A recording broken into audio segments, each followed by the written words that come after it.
Call the meeting to order. Stand for the Pledge of Allegiance.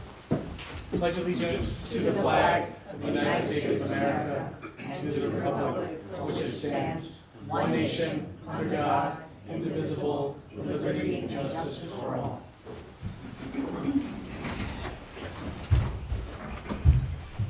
So is there any public comment on agenda items? Yes. Number 6. Sure. We went from extending the receiver of taxes to a 4-year term to not even electing one. I was just kind of wondering how that worked and what's going to happen with that. Sure. I'll be happy to address that when we get to that Yep. item. Yes. Is there anybody else? No? Okay.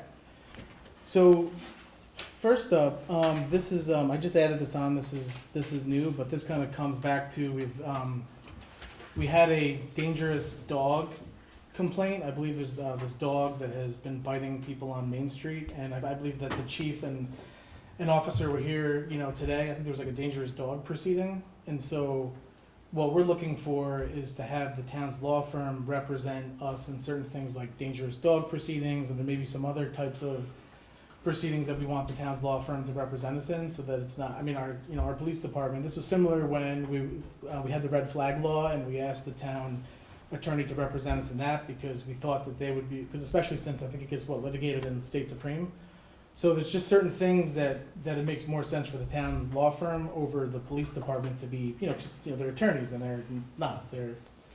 So just to clarify, Yes. that you're asking for the town law firm to represent the town in special proceedings Yes. where otherwise it would be left to the employee to represent themselves exactly. in otherwise complex situations where they should not have to do that. Yes, exactly. Okay. Yeah. Complex or where they do not have the experience to do that. And so I know I'm going to work with the chief and other departments and Steve Gaba to try to determine what those are. Maybe there's a blanket resolution we pass. Or Here's Yeah. the deal with that.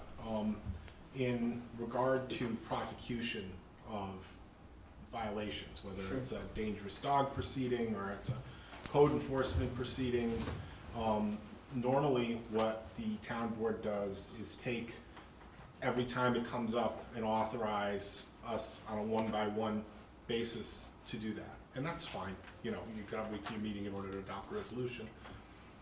What you might want to consider in something like dangerous dogs in particular would be a one-time annual resolution authorizing council to represent the town in regard to dangerous dogs. For that And then particular just case? Every dangerous dog. Well, just as that came needed in. if the Yeah. situation arises. Well, yeah, if the police come and say we have a dangerous dog proceeding, come represent us. We wouldn't volunteer otherwise as far as that goes. Okay. Code enforcement proceedings, you could do the same thing. It's the type of thing I would recommend that you might want to do on an ad hoc, one-by-one basis, because in code enforcement proceedings, legal fees can add up in one heck of a hurry, and I don't think want to write a blank check on that. Okay. Although you don't have that many, so you might want to try it, but that's up to you. So, Whatever you like. that's after saying, our building inspector has exhausted every means possible. Yeah, You're saying that would be the situation? for example, he has now a situation where he's trying to do a fire inspection, Sure, and the property owner is either unresponsive or won't let him in. understood. So it appears that what we're going to have to do is go and get a warrant.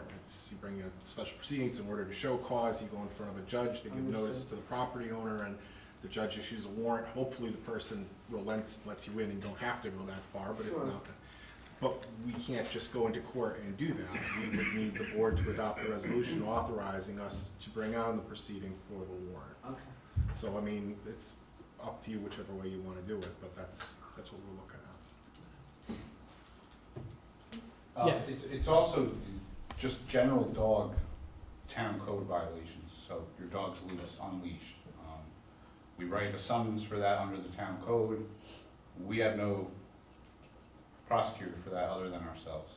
Anything that's town code, open container in the park, any of those things, really. Is what we're Anything looking except the vehicle and traffic law violation? for. Well, we have them retained for vehicle and traffic. that doesn't include parking. Right, the parking tickets, right? Because we can apparently revoke licenses. What was this that we were? Separate. Okay, separate. well, this is separate, but this is like the scofflaw thing that we Yeah. were talking about. But yeah, if it's criminal, we have the DA's office.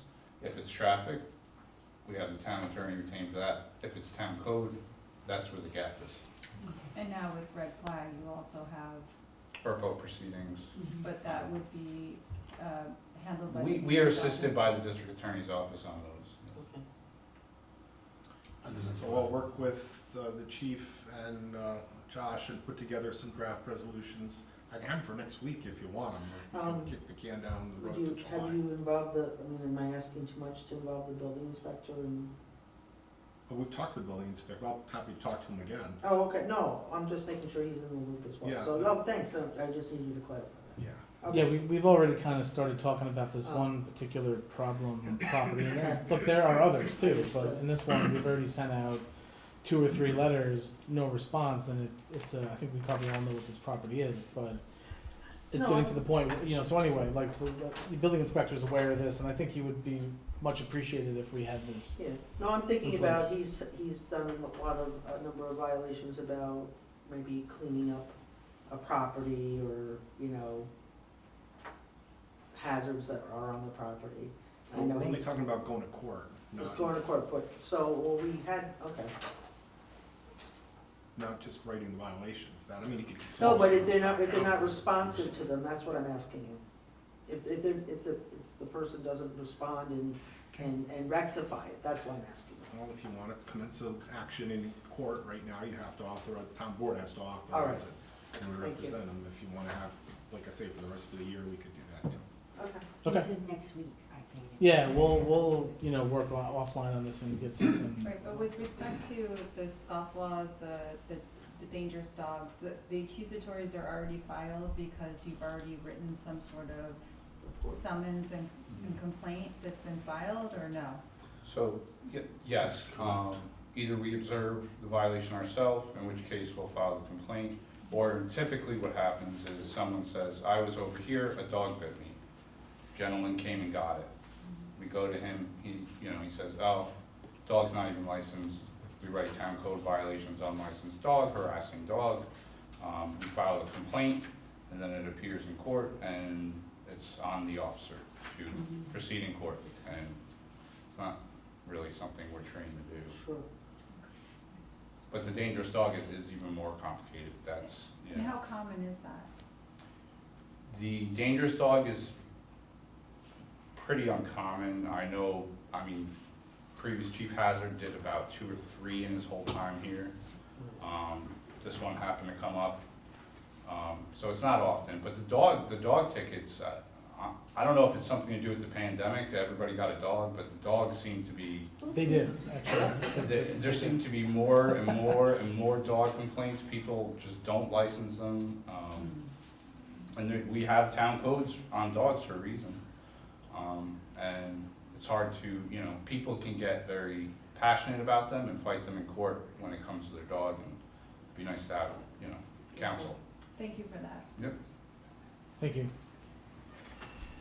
All right, so next up I have Aaron Cousins' letter of request. So let me just sort of explain the scenario. I see the mayor's out there too.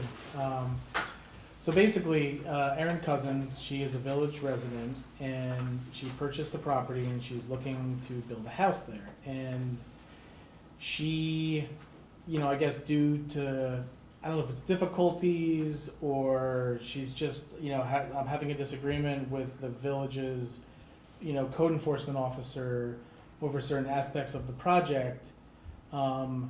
After she has, essentially gone through every path in the village, I guess, to essentially advance her project, she is coming to the town and seeking remedy from our building inspector to essentially take over the review of the project.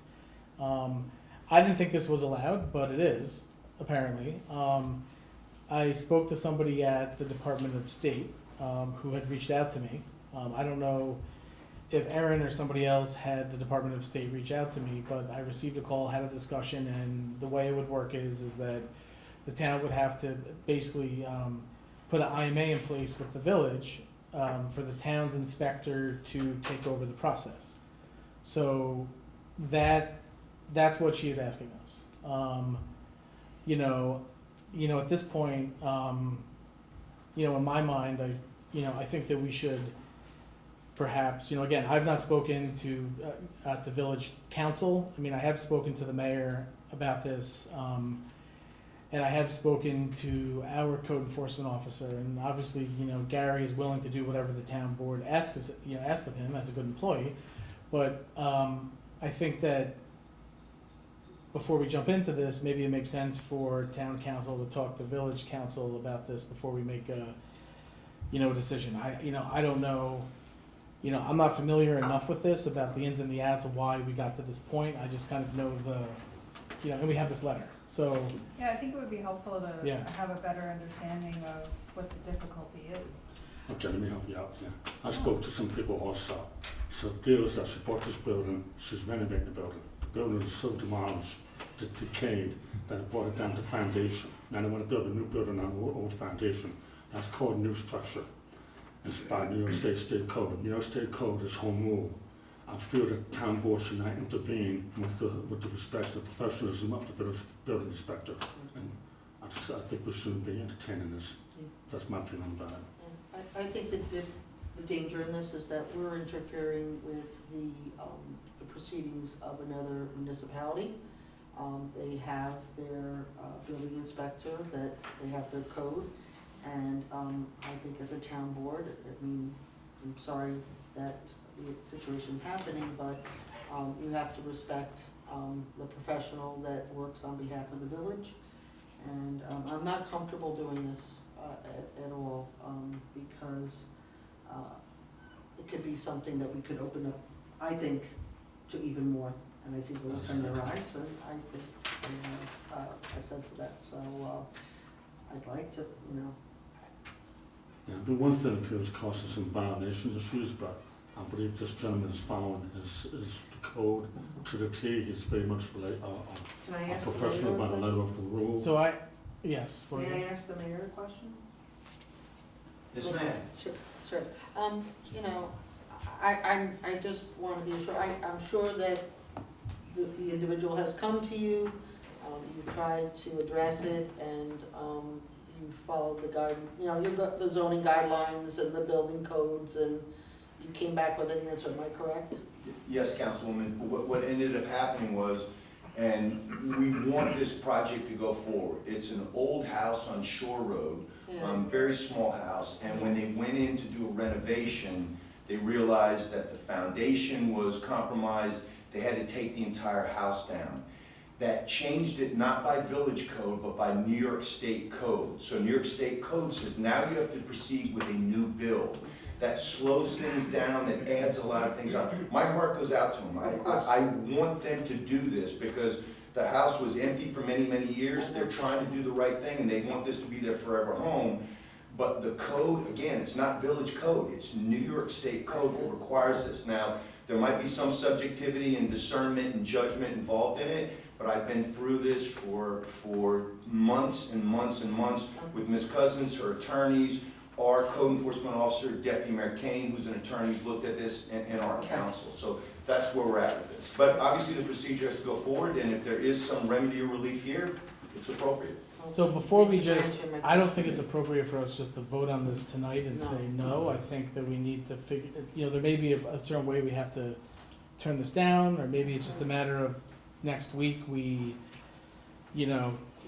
officially say that we're not gonna consider this request, but I would like, to have discussion with our council about the best way to either, it sounds like the board, wants to turn this down, and if that's the case, I didn't say No, we that, I need said to it needed turn more it down. information. okay, well, Yeah. so that sounds like, I need to understand board the is- difficulty, yeah. because the letter explains that there is a difficulty in timeline and there has been expense. It doesn't explain that any difficulty, if one exists, with the municipality, and how we might be different or anything, than what the municipality that is the subject of the complaint, has already completed. I'm loath to duplicate.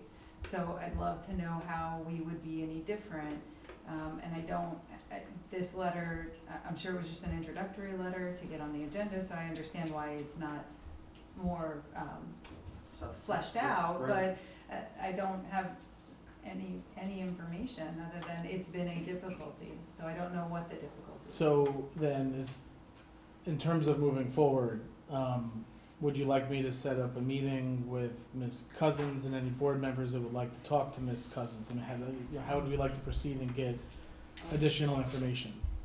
I guess. I is think the- there's many avenues to obtaining additional information. Maybe that's my job is to obtain the additional information. Okay. And, I think I'll decide from there Okay, if I need anything from the complainant herself or whoever would represent her. okay, so then at this point, we're just gonna table this until board members feel like they have adequate information and knowledge before we can. No, I think we should do this pretty quickly. Oh, no, I mean, if we can, Yeah. if there's a way to have this back on the agenda, I mean, if you think a week is enough time, or if we push this off till July, I mean, No, I think a guess. week like- is enough. Okay, so then we'll table, I mean, we were never gonna act on this tonight, this was just introductory, so Thank this will be you. back on for next. Does Steve have any, Mr. Gabbard, do you have any thoughts on this? Any thoughts? I've not run into this procedure before.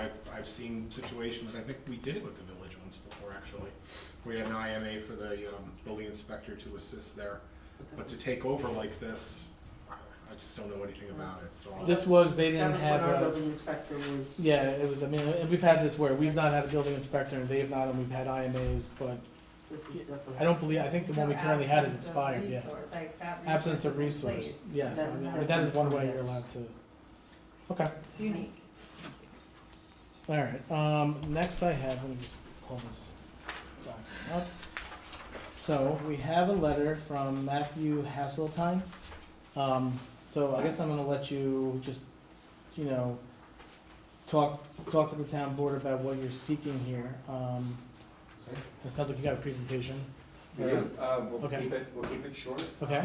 And it's kind of in the round, so would you like some printouts? Sure, yeah, we'd love some Happy of this. to. Never had them though. Yeah, thank you very much. I didn't realize there would be so many, but there's only 6. Oh, we can share, we can share. Could share with Tim. But Tim and I will share. Okay. Oh, okay, thank you.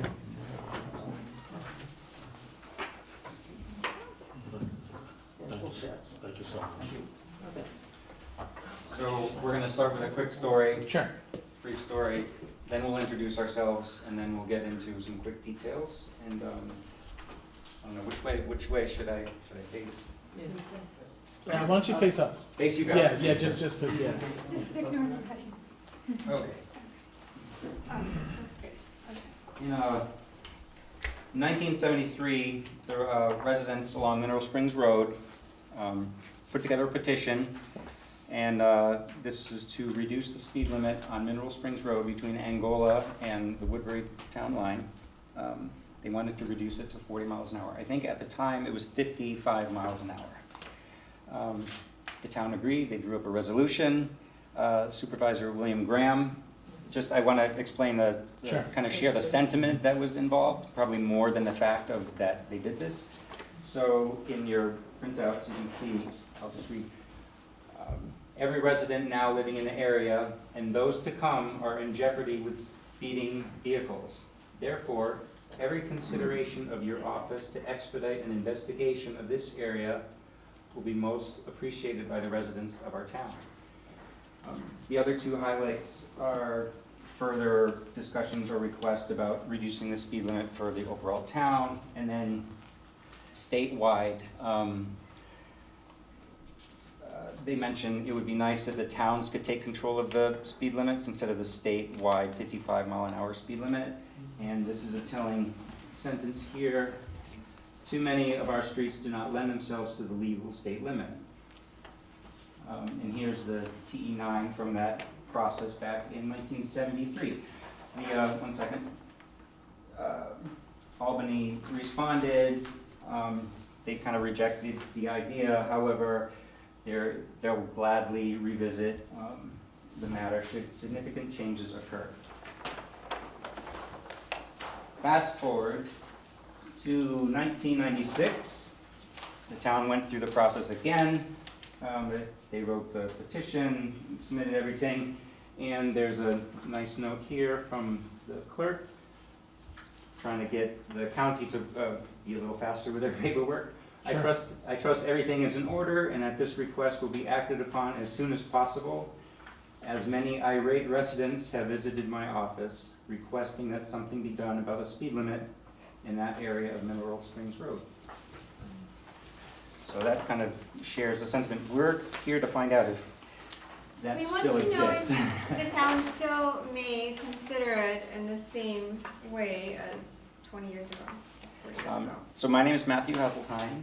And my name is Lena Sapoznikov, and we are the owners of the property at 435 Mineral Springs Road, which is at the southwest corner of Cornwall. It's behind West Point Academy and on the way to Woodbury. It's a beautiful wooded area. Here's a topo map of our site. Highlighted in blue is an existing driveway. It's a bit overgrown, it's all wooded, it's undeveloped, but there is a driveway there probably since 1933 when they reshaped the road. Because it's on a county road, in order for us to submit a permit application to Gary, Check. the county needs to approve the location. But unfortunately, because of the high speed limit on the very curving road with narrow sight lines, Orange County cannot approve the existing location. So they're saying we need to maybe move they're not telling us to move the driveway, we just need to come up with another option. So basically it seems like we need to move the driveway. You can see with all these topo lines, it's a very steep site. Where the existing driveway is, it's the only spot on the whole site where the elevation of the driveway kind of meets the road. But the sight lines aren't good for 50 miles an hour. So here's a little diagram that just explains the sight line and the view when you're going towards Woodbury, down the street. Our driveway would be around the curve. So the sight line issue is if you're, in this diagram, if you're the green car traveling down this road and there's another car waiting to turn in the driveway, as soon as you get around the corner at 50 miles an hour, by the time you see the car, you don't have enough time to stop. It's an accident waiting to happen. This chart right here is from the highway, SHTO, the highway regulations. It says at 50 miles an hour, going down a hill at 9%, which that's basically that, we need a sight line stopping distance of 507 feet. At 40 miles an hour, the speed limit that the town's been requesting for years, the requirement is only a 354-foot sight line. Our sight line is around 375. So we don't meet the 50 mile an hour sight line. So here's the existing location, here's the better location for sight lines. You can see, instead of a 5-foot drop off from the road to our terrain, we're at an 18-foot drop off. That's basically a cliff. Can you imagine what it would take to put a driveway off of a cliff into the forest? Lena can shed some light on that. So to accomplish that task, we would have to bring 1,700 cubic yards of fill, which is probably more than what it would The take volume to of fill this this room. entire room. And to create this berm that would support the driveway, and the berm would extend about 50 feet into our property, so about a quarter of the property would be taken off by this giant hill. And in order to build this hill, we'd have to destroy a whole bunch of trees because we can't just raise the hill towards the level of the trees and leave them there. So it would be egregiously destructive to the natural beauty of the area. It would destroy the site, and it would also be likely exceedingly expensive and prohibitively so. So all this data is from a civil engineer, a site civil engineer that we hired. He did a really good job. He worked really hard. We really tried to work with it. It just seems hopeless at this point unless something is to be done where we together with you guys could convince the county to reconsider changing the speed limit. So we have a new angle where the past supervisors have, I don't want to say failed, but they haven't had a whole lot of success Yeah. with Albany based on the feelings of the residents, safety. We think potentially if the speed limit is effectively prohibiting our development, not just our development, but the neighbor's development, there's 2 lots down here. If we both have problems, we can't develop our lot, that to us sounds like a lost opportunity for tax revenue for Cornwall, and I've never felt so strongly about wanting to pay property tax, probably until now. But we have to figure out how to skin this cat, and so we're trying to gauge if the town is interested, if there's any friction between us and the state, if there's a desire for a lower speed limit, maybe we have an angle. So I think that's our. It seems like a win-win situation, really. So, we're already considering speed limit reductions on portions of Angola Road. We can't really follow with the county. We could certainly, you know, if the board feels that there's enough, I mean, we haven't heard from residents other than yourselves on Mineral Springs about the about the danger, but I mean, presumably it's the same. People do go really fast on Mineral Springs. But the way the process works is the town board passes a resolution, the clerk then sends a certified resolution, and, you know, that starts filling out the same form. If it goes to the county DPW commissioner, he then signs off on it, and I think the county engineer signs it, then it goes up to state DOT, then they give it a tracking number, and then they decide if they're gonna do a traffic study or a safety study, which they have to do.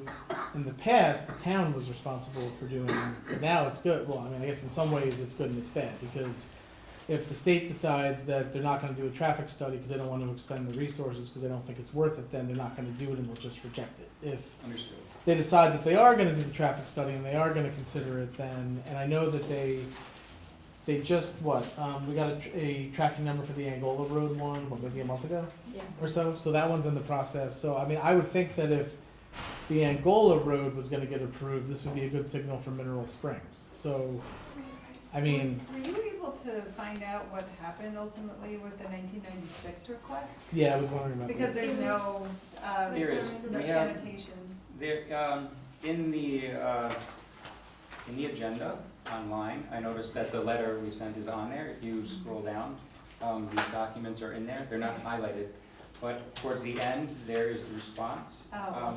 And I think that's when they changed it from 55 Oh, to yes, 50. they changed it a little From bit. 55 to 50.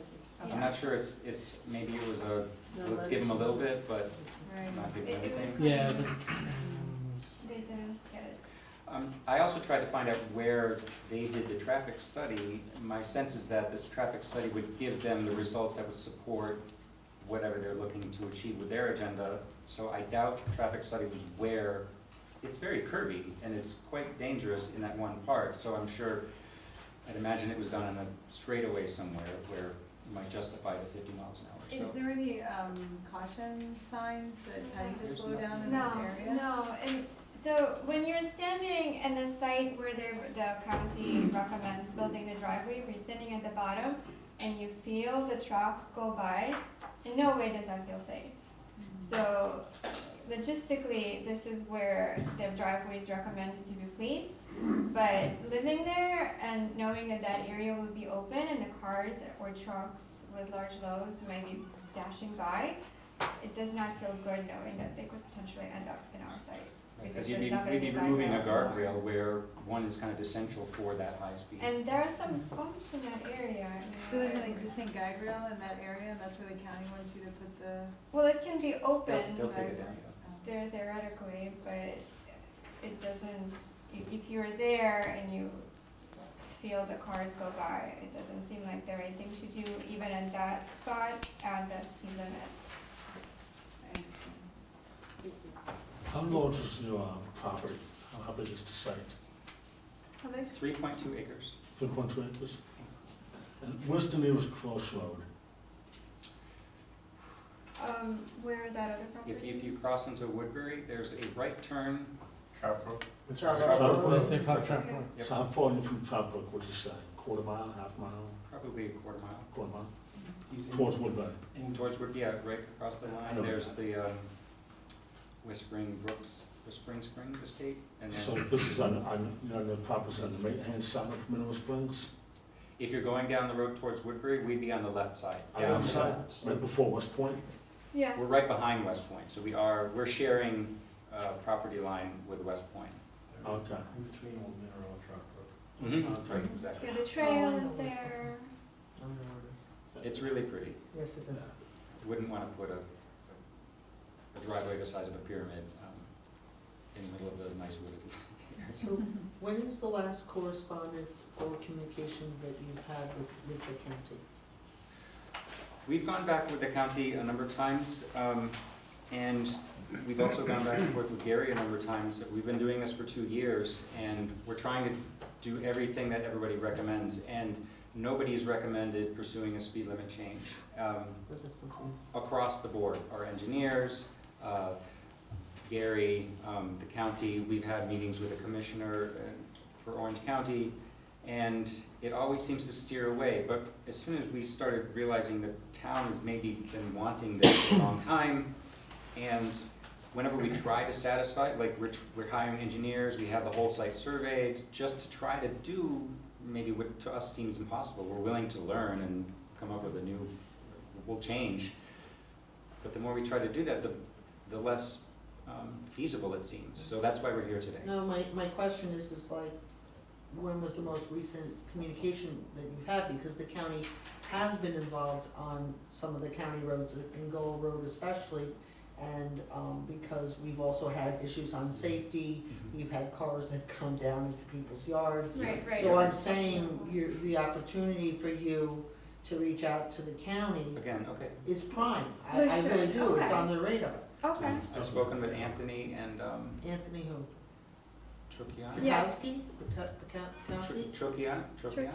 That sounds like. Is he He's one of the engineers for Orange County Department of Public Works. Oh, And then What about Eric? Michael Villarosa. Michael Villarosa. And then Eric Denega is the commissioner. He's the yes, commissioner. we met with the commissioner's deputy, or the guy right under him. Adrian. But that was probably a year ago. And we've Yeah, been- it was at least 6 months. It's 8 on the, months. like I said, it is on the radar and it doesn't cost money to. No, we just want to try to do the Right, and right then thing maybe and not. update, come back and update the board, like, this is what we tried and Okay, we've got. Well, okay. we have to pass the resolution Right. to We have a start the resolution speed to No, make limit. but as far as this, just talking to them about the We fact. can reach out to them and maybe you guys do your part on your end. Exactly, and then we that's connect, what I'm go to them saying, together. together instead of Yeah. working. My understanding is that you are seeking the combination of our help with the county, so it'll be a little push from us. Yeah. So since we are here to serve the community and you're part of Cornwall, Right. board members will say, you know what, I know it's only one family, but I drive that road all the time. Right after the golf course, the 30 miles ends, people go 65 miles. I mean, they zoom through that ridiculously. the high speed limit influences driver behavior. So Right. if it says 50, you're gonna go 60. If it says 40, you're probably not gonna go 60. Correct. Right. That's what it, we And amazingly, were there's- complaining about the very same thing. But in the past, we could also help, we could reach out to the community, because in the past, that community has gotten together and given you guys a petition. So we could also do that work, so it's not just us up here. We've Sure. spoken with the Leones, who own the adjacent property. They've complained about, Yeah. the same thing. I asked if they could be here tonight, but they're not. But they have the same issue. We actually asked them if we can do an easement through their property, But we were denied that as well. and we because sent of the that, same- we sent that to Orange County, and they're like, no, it's the same that driveway problem. doesn't work there for the same reasons your driveway doesn't work. Interesting. So, Mhm. Yeah, the only reason I keep asking these questions is because it's a county road, and that's Right. the reason. If it was a town road, it'd be a different story, of course. so that's why I'm asking the question. Thank you. Right, right. Okay. So can we do a resolution to make that request for Yes. next week Okay, that to would the be county? great. Yeah, Yeah, yeah. and we'll reach out to them as well, absolutely, yeah, yeah. We I mean, feel look, better normally about We this need now. to know the stretch exactly. I just There's took a a look lot, at there's this. a lot to this. Yeah, it's gotta be what the From where highway to where. markers, or, Exactly. yeah. Yeah. I mean, I think normally, Could you? if there wasn't a history of this, we might need a little more, but because this has been attempted 2 times over the past, Yeah, let's so say someone has- there's certainly, You know, we don't need, I don't think we need to go out and get more residents, because I think it's just been a lot, like, if you look historically, it's there. So I think we can, you know, proceed with this. Again, I don't like doing the resolution, Josh, but. We just need the stretch, so, yeah, No, And Tom's gonna yeah. okay. Tom's Do you gonna get have that? Tom's gonna get that. I can get it for you, not a All problem. right, Give get a it. comment? That'd be great.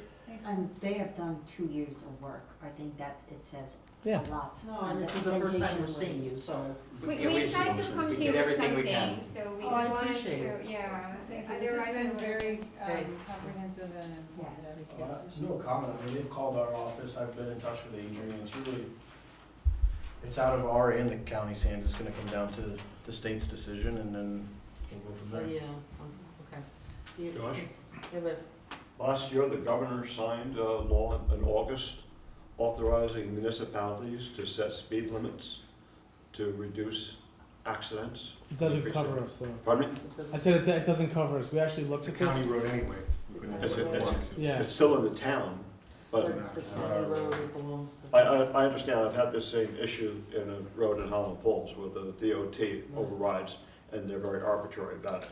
But nevertheless, I think in support of their action, it would be better coming from the municipality than them trying to do it through the agencies. I think that's our intent. Agreed. This is our Yes, intent. that's, What I would suggest, and I don't mean to talk out of school here, but the town can adopt the resolution saying we want this stretch of Mineral Springs Road speed limit reduced, and the form can be filled out, and then you send it over to the county. The issue on that application is going to be road safety. It's not gonna be your property, it's not gonna be how much land you'd have to move in order to move the driveway or anything like that. Nevertheless, you want the county, and I think they will be anyway, but you want the county on board on this, so it would be a good idea for you to, I know you've been speaking with them already, but maybe go back and say, hey, the town's submitting this, please take into consideration our particular situation with the driveway, you can see this would be good for everybody. That should come from you to the county, Okay. that really shouldn't come from the Yeah. town. We can do that, absolutely. Yeah, But to we're your, happy to do to your that. point, and we totally agree, which is why we think we're kind of being clever, because if this is not a matter of safety, of course, nobody cares how much dirt we have to move.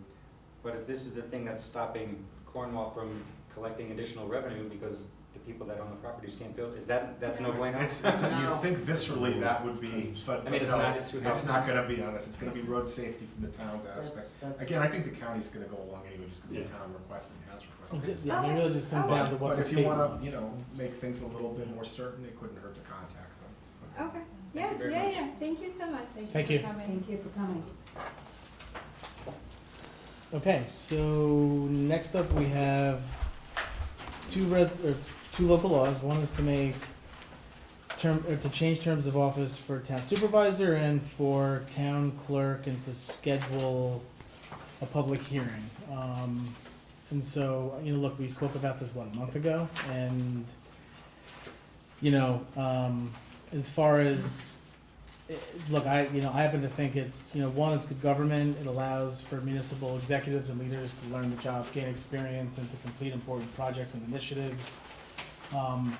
It makes municipal government less political. You're not running every other year. There's obviously local examples. You've got town of Chester, town of Monroe, town of Warwick, city of Middletown, city of Newburgh, town of Fishkill, town of Ramapo, village of Havistraw. I mean, there's other examples. This is for town supervisor. Same goes for town clerk. I mean, obviously, town clerk is that's an administrative role. I mean, I happen to think town supervisor is an administrative role too.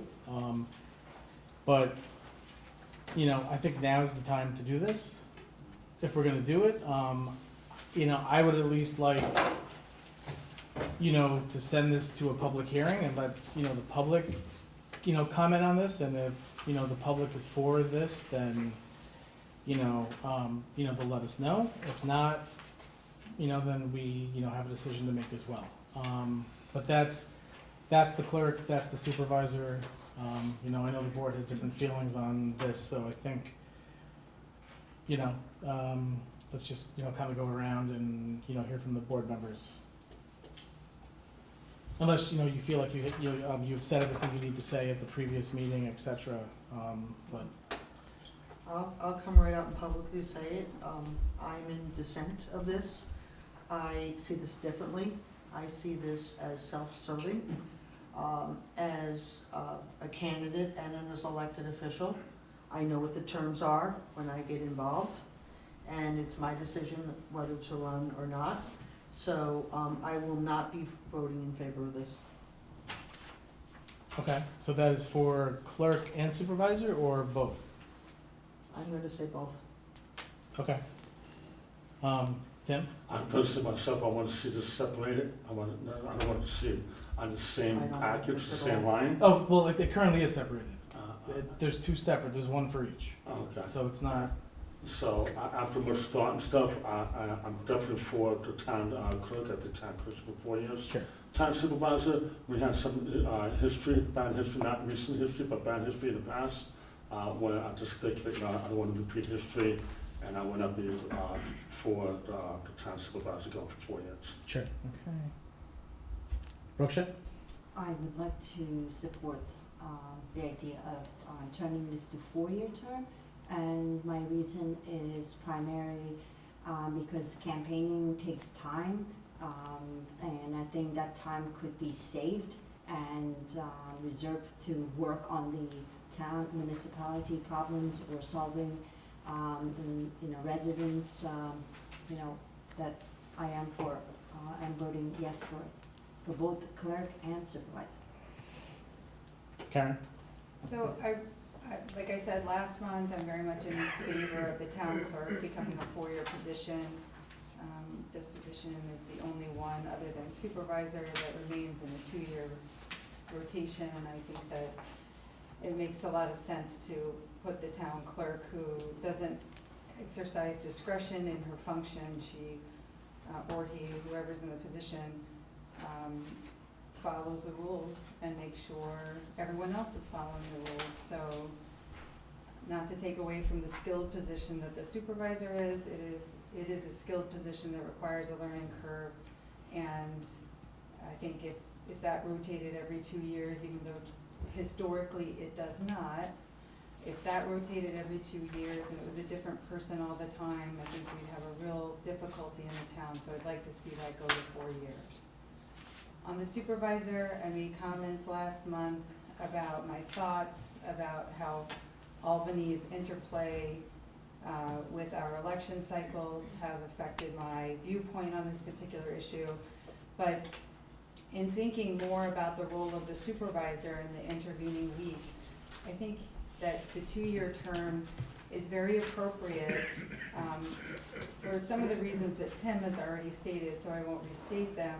But I don't believe that the town supervisor is an administrative position. I disagree with that particular statement. The role of the supervisor in this particular town, and the way that we have set up the government here, and like every other town in the state, the supervisor is exclusively in possession of the agenda. And I understand that at times town board members can ask for agenda items to be placed and discussed, and resolutions and the like. But the supervisor is in a unique position to decide the manner and pace and agenda of government.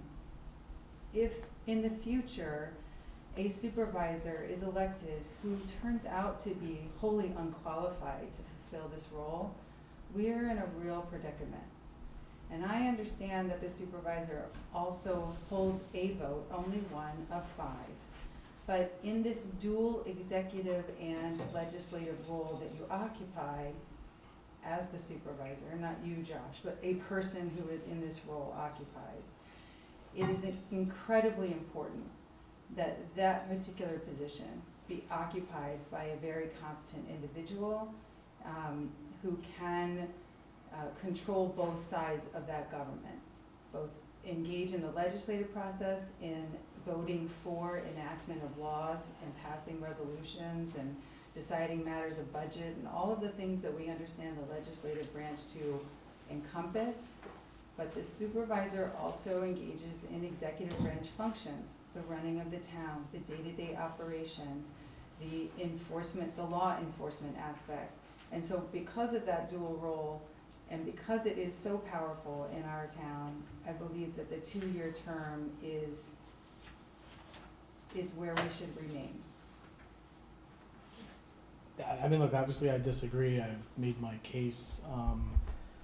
I still think it would be good for the, ultimately the public, I think, should decide this. I mean, I would not think that being that this has to go on the ballot anyway for the public to decide, I would at least like to be able to have public hearings on these so that the public can come and, voice their opinion. Because ultimately, even though we would put this on the ballot, we cannot ourselves decide this. These are ballot issues. So that's, my feeling. I happen to think 4 years makes sense. It works in other towns. I happen to think that you could get, a really bad set of board members that make it impossible to run a town as well. I mean, I think in the paper, I think Michael Long had mentioned something about all, policymakers should be 2 years, and I think, including board seats, and he kind of makes this, like a similar argument, so. But the balance of the board in this particular town does change every 2 years. It does change. So That's the there's thing. two board seats flux every 2 years. So that's the other kind of difference between our terms being 4 and the supervisor being 2. I just wanted to be clear that this isn't a personal thing. It's not about the person who sits and occupies this particular seat right now. It's not. It's about the history that we've observed, and it's about the balance of how our system of government is supposed to work. And because, I've already said what I said, but I wanted to be clear that this is not a personal affront. It is not a comment on the performance of our present supervisor. It is not.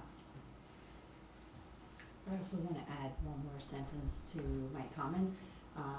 When town council members, we have 4 years, well, next round is going to be 3. I think I also respectfully disagree with Karen. I think it should be 4 years because people, if we're doing our job right, people re-elect us and we will be sitting here again. I mean, not us, I'm talking about the council members. So it's good to have the same supervisor working with the same town boards to make things move forward and just instead of brand new person every 2 years, so. Again, I'm going to agree with Councilwoman Edelman Reyes. There is a balance here of power when you have the supervisor running every 2 years and you have 2 board members running, and it's alternative. So you do have some stability on the board. If you had everyone running at the same time, you're talking about an entirely new town board that would be taking office. So that's my other reason for being uncomfortable.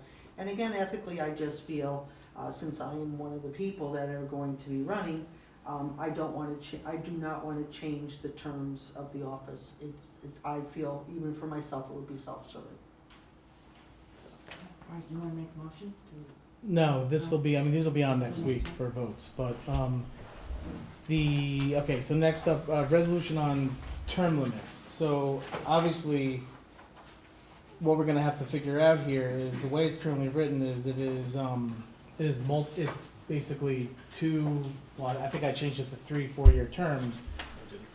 But if, because, there's the possibility that supervisor's not gonna make it on the ballot, term limits, in order to, we need to make sure that it's gonna be, I think, consecutive years, Steve, versus terms of office, so is there a way to do? No, it's just terms of office. This would be 3 4-year terms, whether consecutive or not consecutive.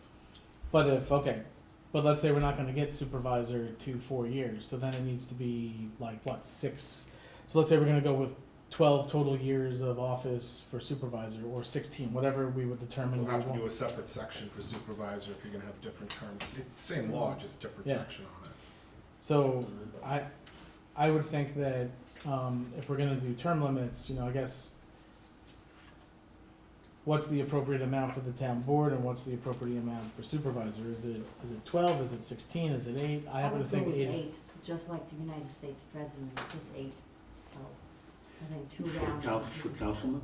Mhm. Yeah. And supervisor too. I agree 8 is with good. that. I think 12 is it too totally long. is 2 terms. Yep, 2 times. But I also think that we've had some very long-term serving board members who at a time, at a certain point, they've actually instituted their own term limits, where they were saying, you know what, it's time, it's been a long process, we just had that, and, I would very much respected it, so, there's also people in this community, that have done an outstanding job over time. We've had, I'll give the example, we've had outstanding town clerks for quite some time, and again, I think that says something. And if they're serving the community and they're effective, I don't think it's. I'm not suggesting this for No, clerks. not clerks. This is just. No, for- I'm just saying, I'm giving that as an example. Yeah, again, I think going back to the, this is my personal opinion as a resident, democracy comes always with change. So Correct. 8 years is pretty decent, long years for anybody who wants to do good. And there's always a fresher, more educated, more informed and person or people or candidates to come and take over. So I think 8 years is plenty. okay, well, I in a way, this is the last I'll say on the topic. I also respectfully disagree on that, because the voters decide that if someone feels that a sitting elected official has been there for too long, they do that at the ballot box, at the voting Actually- stations. They decide. There, if you look at the turnouts, I mean, don't look at the Well, last again, I think 4 the voters years. decide. But if you That's go my back, last. if you go back and look at the turnouts, how many people actually come and voted for a supervisor, there are less than 500 people. So if people don't come out, the same person gets reelected over and over and over. I don't think we've had that trend. I am gonna bring you some, I have, Not recently, so I think the this, trend is changing. I'm just saying. But the voters decide. So it's, I think I would like to see how the positions met out before the town board entertains the term limits. Is there a way that we can, say that again? I feel like we are considering a whole lot of Too much. changes Too with much. respect to positions, term limit, the term times of the positions as well as term limits all in the same time. And I'm not overwhelmed, but what I am is I would like to see how those terms ultimately shake out before we talk about limiting them.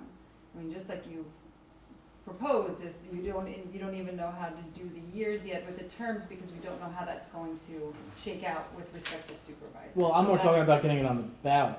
So, and the other thing too is, Steve, term limits don't have to be done via ballot measure, right? They can be done by the town board too, correct? Term limits are permissive as far as referendum goes, unless you were going to make change to them, a supermajority vote. That's what happened down in Rockland, as a result of which they had to go to referendum rather. So you could do it by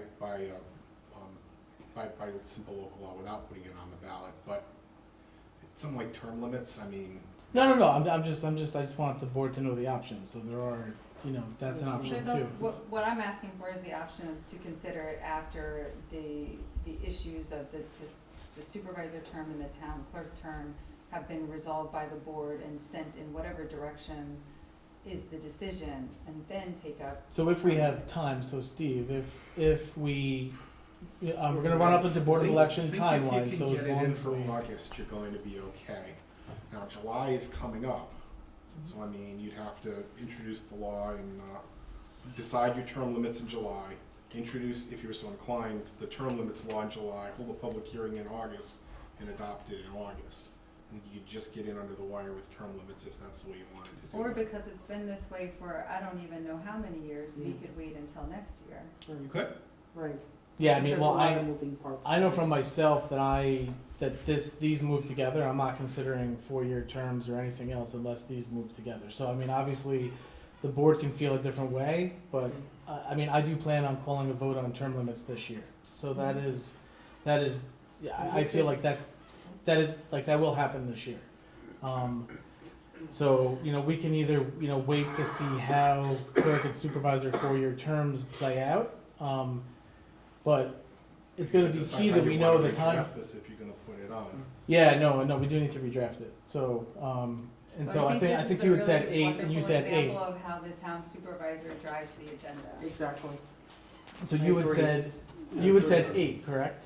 2 4 years. So 2 4? I, Say it again, sir? So 2 4-year terms Yes. for town board and for supervisor? Yes. So I think that's how we should then draft it. And look, if we go to public hearing and the public says it should be 12 or it should be 16 or whatever, I mean, we can obviously go back and make that change. Public's involvement is very important because people like, sometimes, Yeah. not sometimes, people get tired of, officials. but my No matter who problem they is are. there's a rush to this and the public is not really being involved in it. There's gonna be a meeting and there's gonna be a bunch of people, a group of people that are gonna come and give a talk, and then there's gonna be pressure to vote. And I how do want you this see to be done, public I hearing? want this to be done the right way.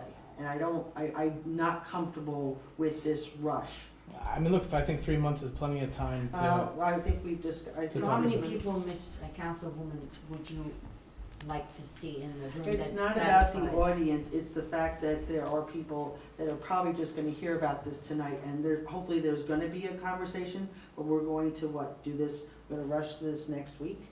Well, we would vote to schedule a No, public fine. hearing in July, and then we would have the public hearing in July, and if we need to extend that open for another month, we could do that. And They then, get close though, they really don't wanna do, if you Yeah, wanna be on the ballot this. so, The funny thing is that, believe it or not, I've seen it, many people don't care.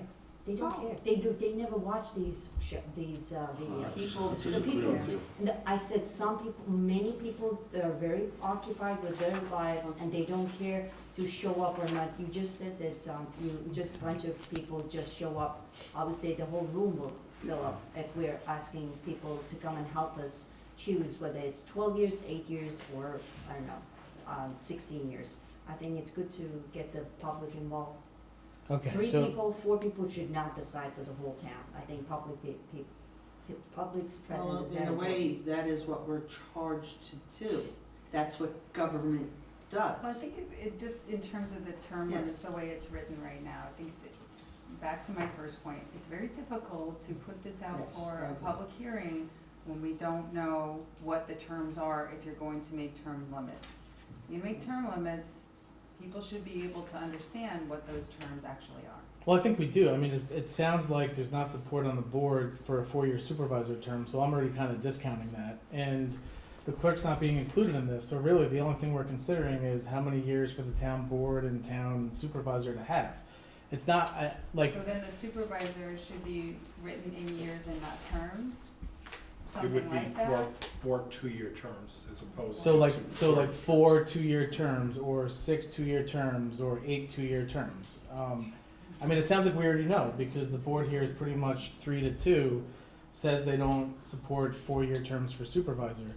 And we're not considering the clerk, so really this is just back on how many 2-year terms we want to give the supervisor and how many 4-year terms we want to give the town board. Are I there mean, other municipalities that have instituted, that are like ours, that are, as many people or demographics, things like that have instituted term limits? typically when they do the 4-year terms for clerk and other offices, they put in term limits at the same time. That's been the, kind of Okay, trade-off. so did the town of Chester do that and the town of Monroe? Do they have term limits? I don't know about Chester, Monroe, Fishkill did. Fishkill did, but not Monroe? I don't know. Oh, you don't know, okay. Just out of curiosity, how many years is that, Fishkill?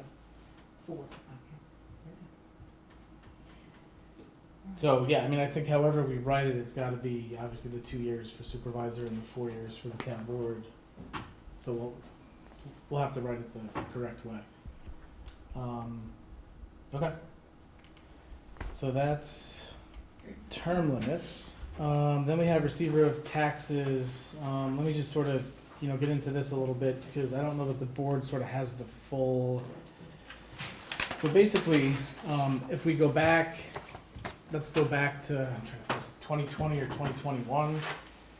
We had the resignation of a receiver of taxes, and then we had a town board appointment to fill that. During that time, we did consider actually making that an appointed position. ultimately, the town board at the time had decided to reduce the salary to commensurate with the time that was spent on the job. I want to see we reduce from either 35 or 40 to 20,000 where it currently sits. And at the time, I went along with that. I've always been a believer since I've run for office in 2019 that we should just always, we should make this position appointed and that the town clerk should take this over, as is the case in a number of municipalities. It's pretty common. And so what I'm suggesting is that, and again, this has to go on the ballot, is that we turn the receiver of taxes position into an appointed position that the town board would appoint. This does not do anything to the current term of office, but now's the time to do this, because, this way, if it happens this year, then no one is gonna run for that seat next year. So it would then just transition, so then in January of '26, the town board would then appoint, if it's gonna be the clerk, if it's gonna, the clerk, someone in the clerk's office, someone in the supervisor's office, whoever it's gonna be to fulfill that function, that's how that would happen. And at the time, there's also a roughly, let's just say, currently it's costing us $60,000 a year to fulfill the clerk's function.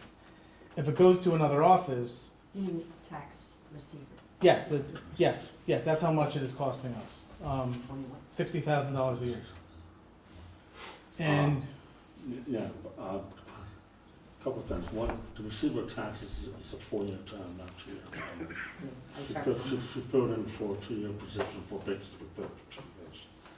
So it's a 4-year term. It has nothing to do with the person who's in office, or it doesn't matter, I could care less. But the other issue is some residents and stuff, I know you guys cut the price down, or the salary down to roughly about 20,000 from, I think it was like 30,000 or 31,000. And now she has to pay her own insurance, whoever the person is in that position. Just like, if you take insurance, we have to pay insurance. And the town's supposed to say it's 20%. It's not 20%, it's roughly about 50%. But I know Lisa was, I'd take insurance and it is with me. town's paying, I think, 33,000. So if you take family care and you're an elected official right now, the town's paying 80% of the $40,000 cost, which roughly is somewhere between $30,000 and $33,000. So that's the fact. With town employees, correctly. But I don't believe that's the fact with elected officials. I think it's with elected officials paying more.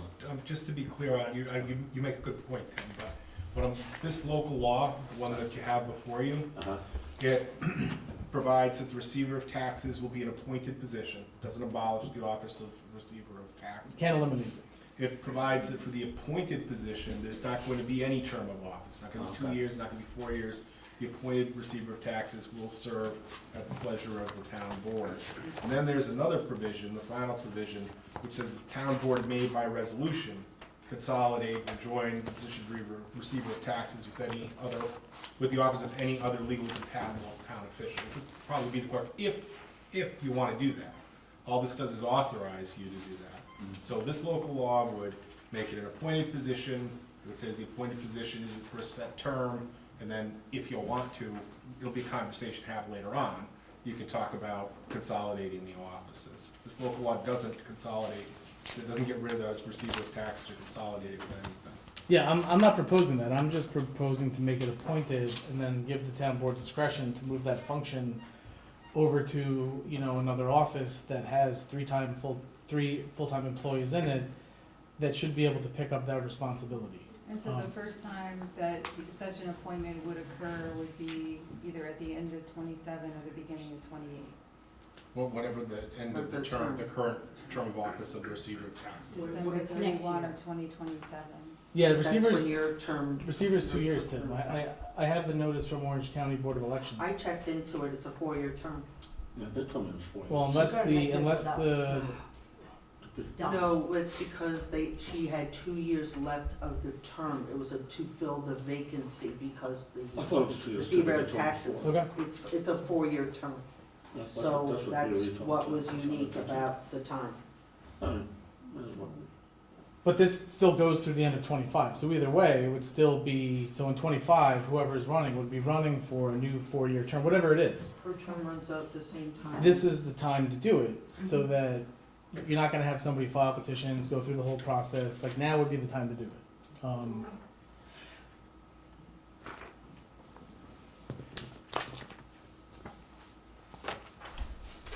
And Tim, I did double check with Pam. I mean, she gave me the numbers exactly for what is happening. I mean, I can tell you, you know, what the town's contribution for health insurance is for every elected official, and it is, you know, the numbers on the sheet are the numbers. So, I felt, and you and I were, Supervisor Wojciechowski, you and I were on the board at the time where we did vote to reduce the salary of the receiver of taxes. And I was more comfortable with that because of the amount of pay they were getting for this 4-year term. So actually, this is where I dissent. I agree that we've reduced it, and I felt that it actually did remedy the disparity in terms of when you compare it to a supervisor's salary versus the receiver of taxes. It was really. well, we did it for the costs.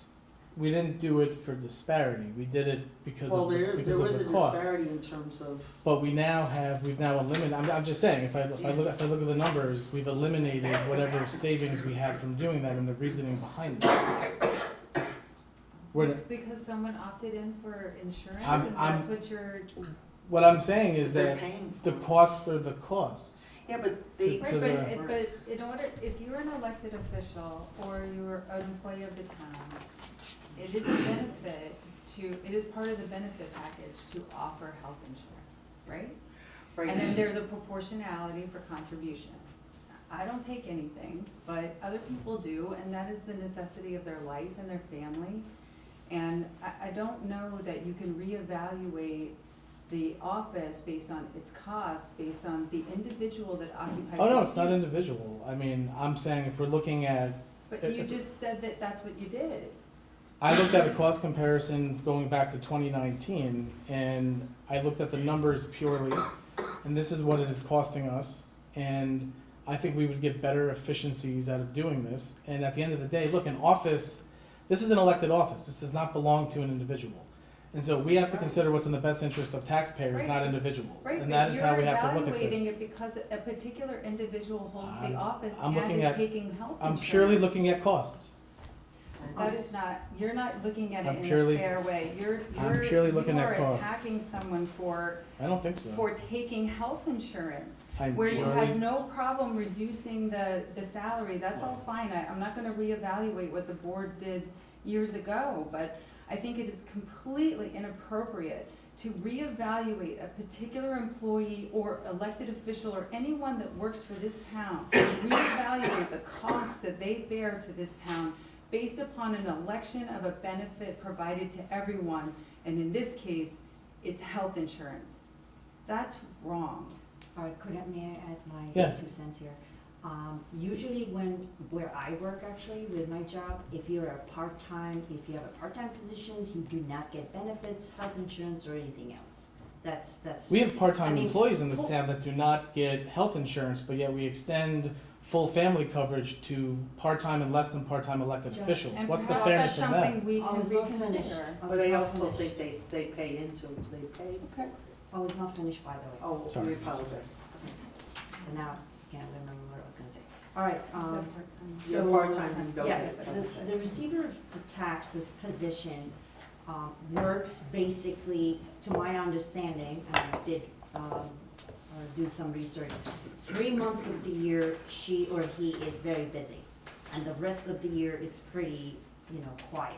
So how much the position is earning with the insurance? So the department right now, it costs $60,000 to provide 3 months of work, Okay, basically. 6 times 4 is $240, so $240,000. I also think that it's, because it's a part-time position, it should be reduced, or the position should be done in the clerk's office. That's my thoughts. I believe previous administrations also tried to eliminate this position and transfer it to another department where the other ladies could, pick up the work and do it. May I ask about the decision to reduce the salary? And what was the decision, did that board consider taking the position into an appointed role? Yes, we did, and we decided to reduce, so the goal was to reduce the cost of the department. And we did that, and but we've kind of eliminated that, however, No, yes. I think, I understand what the. We did, yes, what yes, you correct. ultimately did. We My did, question yes, is, we did consider it, and we I'm- decided to reduce So instead. you considered and passed on the idea of making it an appointed position, kept it as an elected position, and evaluated the costs at the time? That was purely due to cost, and at that I time, understand. You voted I have, you voted for it. I did, because of the costs, but I have always been, my position has always been that this should be a appointed position and a combination of two offices. That has always been my position, going back, no matter who occupies it.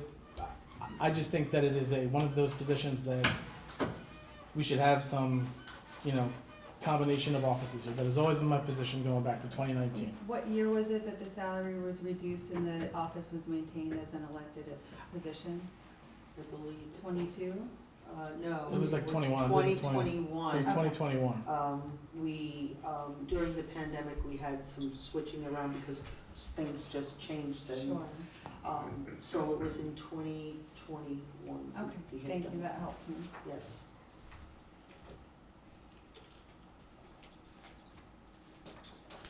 So we're doing this for next week, or where are we going? Yeah, well, I think we know some of the feelings here. It really just comes down to, do we want to, recognize efficiencies and save, money here? Well, my understanding is that the individual in the position, if he or she chooses to not take the relinquish the insurance from the town, that they should be able to do that, and it's just saving the town roughly about $30,000, correct? So they don't have to take insurance if you got on their own to get the insurance. Look, That's, I'm just This is putting- another- I'm just putting it up. I'm not questioning it, I'm asking that question because that's something that he or she could do. we've had various elected officials, part-time, full-time, over the years, take and have the town pay 80% of the full family share. They What can is choose the- to do. What's the cost breakdown if the receiver of taxes in your evaluation in its present form, if you take out the option for the health insurance? Subtract 33,000. Okay, so you did reevaluate the cost based on someone electing for health I- insurance for their family? Well, no, what I did is I asked for a breakdown, and I have a breakdown, and so this also brought into the idea of what is the appropriate amount of, how much percentage of an elected official's insurance should the town pay for a part-time elected official? Should it be, I think that's a fair assessment. so, But this that's kind of, different. but this brought this up though, because this, I hadn't actually, I don't take health insurance, but we have others, we have full-time elected officials, we have part-time elected officials that take it. And so the question is, what is the right percentage? If you're a part-time elected official, should the town be paying health insurance premiums that go over the amount that your salary is for a part-time job? That's a legitimate question. I want to say town of Montgomery recently got rid Yeah, of. Town of Blooming Grove got Yeah. rid of theirs, 15 years ago? So I'm just saying, this is a legitimate question that, when I asked for the breakdown of the department, popped into my head, that, certainly should probably be looked at every so often as, health insurance costs go up every single year for family plans. Next year, the cost for a full family plan, it could be 50 grand. And then the town's paying 80% for its employees and elected officials, and so I think that's a legitimate thing that, and I don't even think the public fully knows that that's a benefit that is offered, nor the cost to the town. the elected officials have to pay for it. But they pay the town pays 80% of their family coverage. 80%? Yes, that is So correct, even the- 80%. Well, I don't take it, so I don't know, I'm I sorry. don't take it. 80%. I don't, We but don't. I do remember, I It don't is want to get into this 80%. because of the personnel issue, but I do believe earlier in the term, we did receive correspondence concerning about, the salary plus the health insurance, where basically the person was working for nothing. I mean, they get the health insurance. So, I don't think you. Look, if you wanna reevaluate how we extend certain benefits to very clearly part-time positions, that balances the way that we absolutely treat our recognized part-time employees, I think that is an incredibly fair thing to do. I don't think it's fair to reevaluate an entire office, and its cost to the town based on whether the person who holds the office opts in for a benefit that has been lawfully and appropriately offered to them. I'm just purely looking at costs from year to year, that's all I'm doing, I and so that's a understand. cost that we have to consider. And it is about, this is an elected office, this isn't an employee, so this is a different scenario, and we have That to, situation needs to be reevaluated for everyone who's sitting here. That's right. If that is your focus and that is your concern, and it has been a concern for many towns before us, then that is the focus, not whether the position is elected or not. If the person is continued to be reappointed, the town still bears the cost. So whether they are elected or appointed, it will not matter. so So this, then the analysis really needs to be focused on. we should be looking at both. I think we should, you know, personally, I think that we should look at the consolidation, and we should look at elected, you know, at the elected official healthcare contribution. I think those are two valid things to look at. She's not. But looking at the healthcare contribution eliminates your argument for why this particular position costs more. Do you understand where I'm going? But I also wanna get- I we just have wanna make sure effici- I'm being clear, We I'm have, sorry. we have efficiencies I'm trying to realize. I think it makes sense, and it also, because this is a purely administrative position, that you really don't need an elective office to collect taxes. Okay, that's different. It That's a make- different argument. It makes more sense that we combine it with the clerk's office or have somebody else handle it. There's really no reason this should be like an elected office anymore. I've always felt that as well. So irregardless, the cost savings is just a benefit, but honestly, this does not need to be an elective office. And there's, you know, would you rather have 3 people in an office working full-time every day handling taxes that are more accessible than having this, situation, whoever's receiver that's there really for, periods of time between January and March. So personally, I think people would come in all year and ask questions about taxes Well, and I don't know what the inaccessibility complaints have been. I think that might have been helpful information.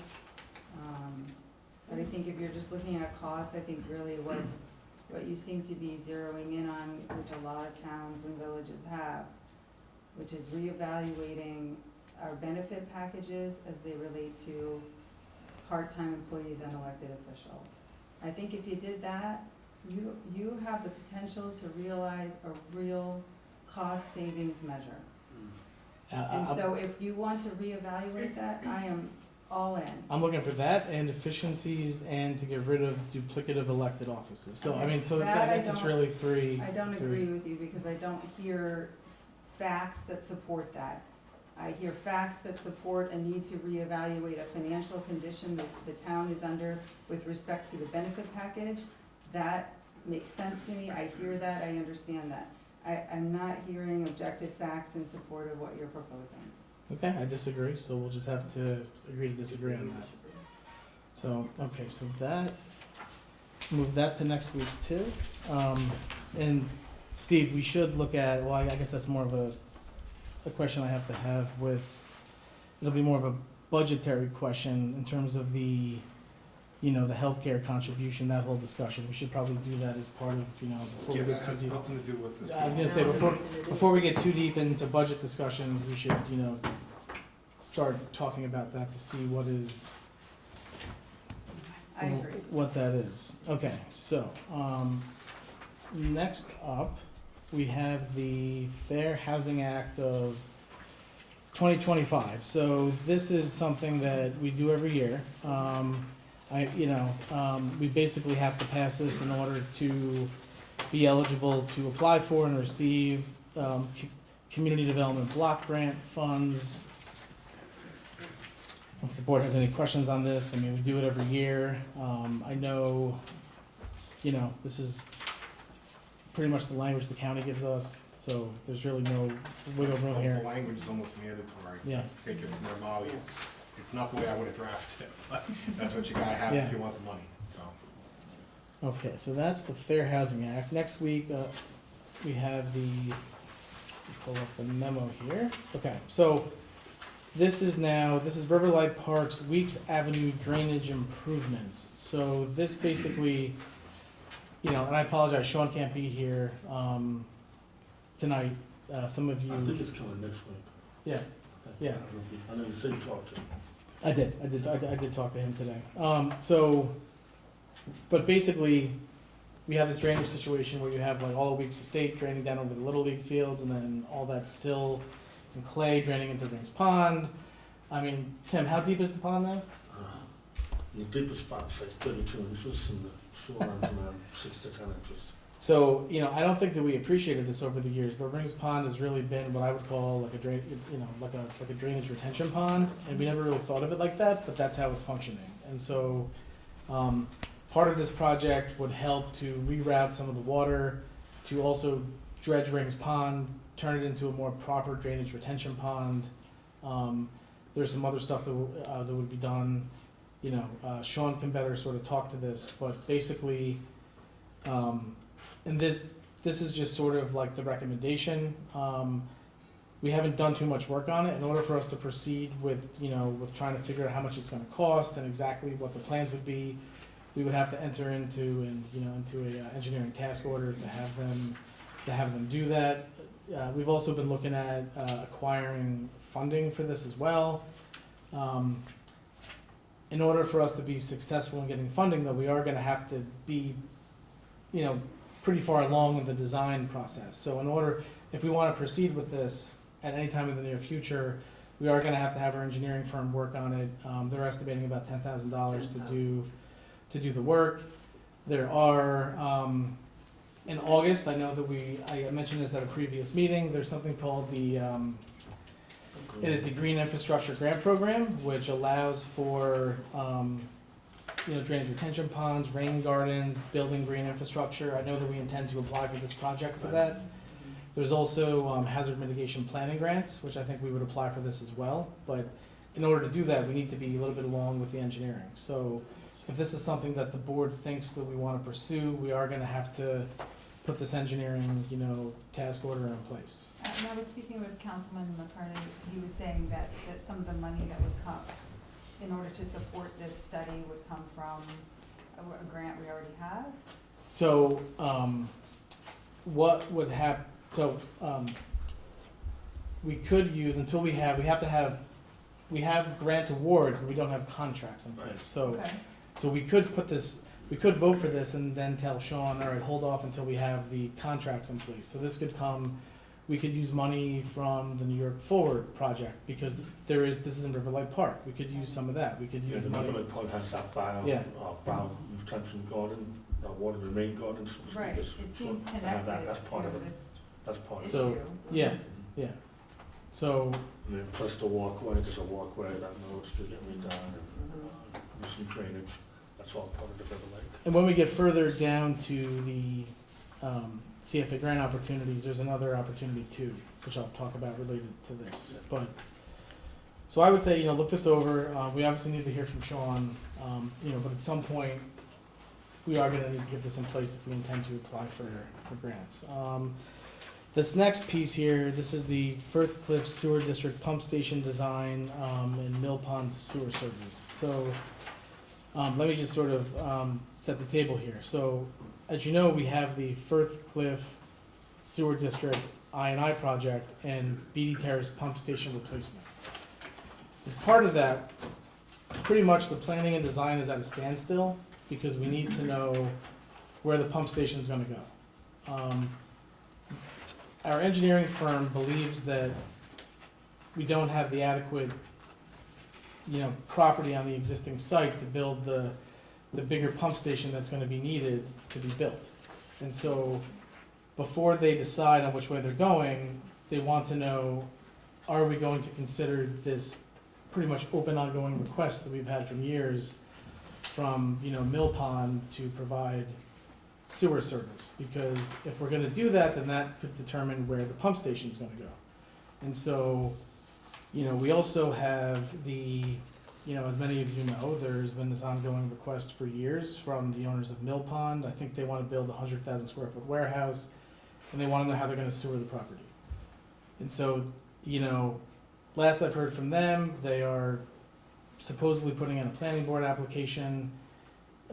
They've also reached out to the town of New Windsor because currently they're supposed to send their effluent to the town of New Windsor.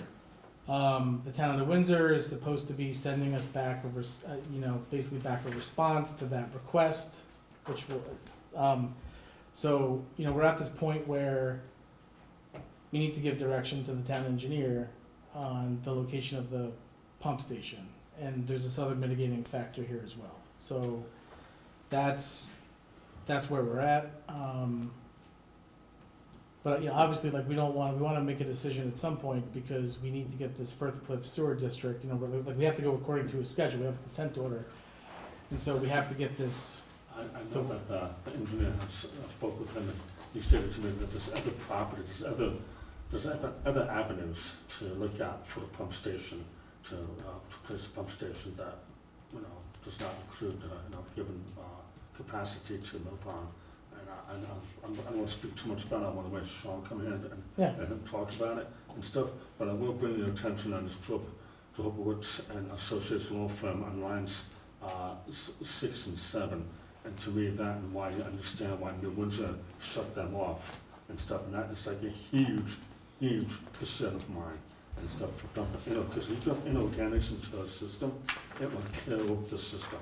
It'll kill every bug in it, and you'll be redoing your whole plant all over again and stuff. And since they have a past history of doing this, I can see why that people are having trouble wanting to give them capacity. I think separate and aside from that particular property, it has been asking for this since the year 2000, it looks like. And this town board has considered the facts and has passed on the issue.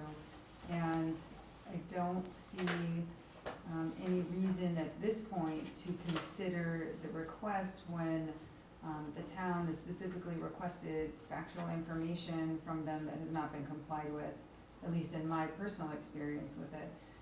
So to the extent they're going to engage in the process with the planning board, I think that's positive. But at this point, if the town needs to move forward with this particular sewer project to serve our existing residents in this particular district, then that's what we should do without consideration for the additional effluent from a commercial project that has yet to even be filed with the planning board. That's my position. I agree with you 100%. When we actually, in a public hearing in September of 2022, we voted to improve, we are under consent to improve this sewer district, and it was for the people that we serve, that it serves. And that was it. And there were actually concerns from residents, and one of the questions they were concerned about is they asked, as long as it's not to extend,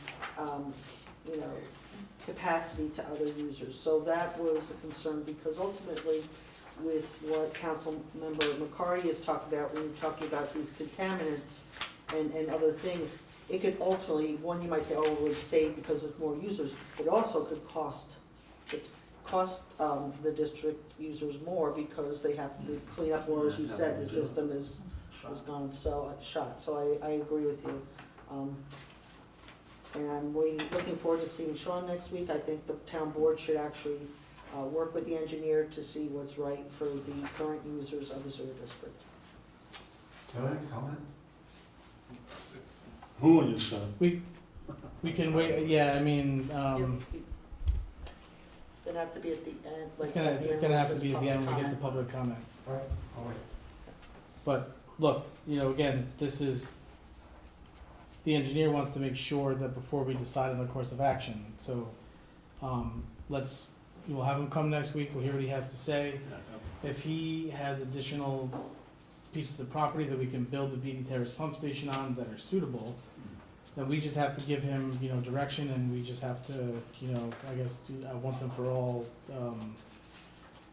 you know, make the decision, on the other matter. Okay, and, So, okay. So we'll have Sean next week for that. Knoll Crest streetlights. So, let's see, let's pull that up. Okay, so, as you know, we have, you know, Knoll Crest streetlights, and it's basically gonna cost us an annual rate of $39.56 each for each streetlight. We're gonna have to start going through this acquisition process with Central Hudson, and they will turn the lights on. I am still trying to find, I've looked through every single piece of documentation that I have in my possession. I don't know if the clerk was able to find this, but I don't have a resolution that, and maybe I've missed something, that says that we, No.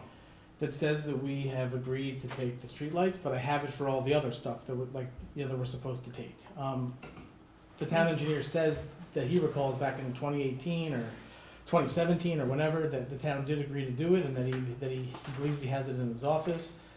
But I'm just trying to, you know, I mean, we gotta find it, because We obviously, gotta run it down Yeah. one way or the other. Yeah, And yeah. the bottom line is, if the town took them, then they're yours. Yeah. And you gotta do this. If the town has not taken them, then you have options, and you consider things like forming a lighting district and charging the additional cost to the property owners there and the like. But we're working on it, we just haven't been able to get to the bottom of the issue of the dedication, but it can't be much longer. okay, so, Do you know how many lights are on Church? Do you have a number? It says 3 currently installed. There's one at the entrance, Just one, so 4 in total? 3 altogether. Oh, Three altogether. yeah, it's just, I mean, look, not that this matters, but I mean, they're ornamental, they're not part of like our standard LED package, but, I mean, it would be, you know, the residents very strongly would like us to take those lights, I think for obvious reasons, and they'd like them to be turned on as soon as possible, so, okay, next up, CFA grant opportunities. So this is where I was saying that we have additional opportunities here.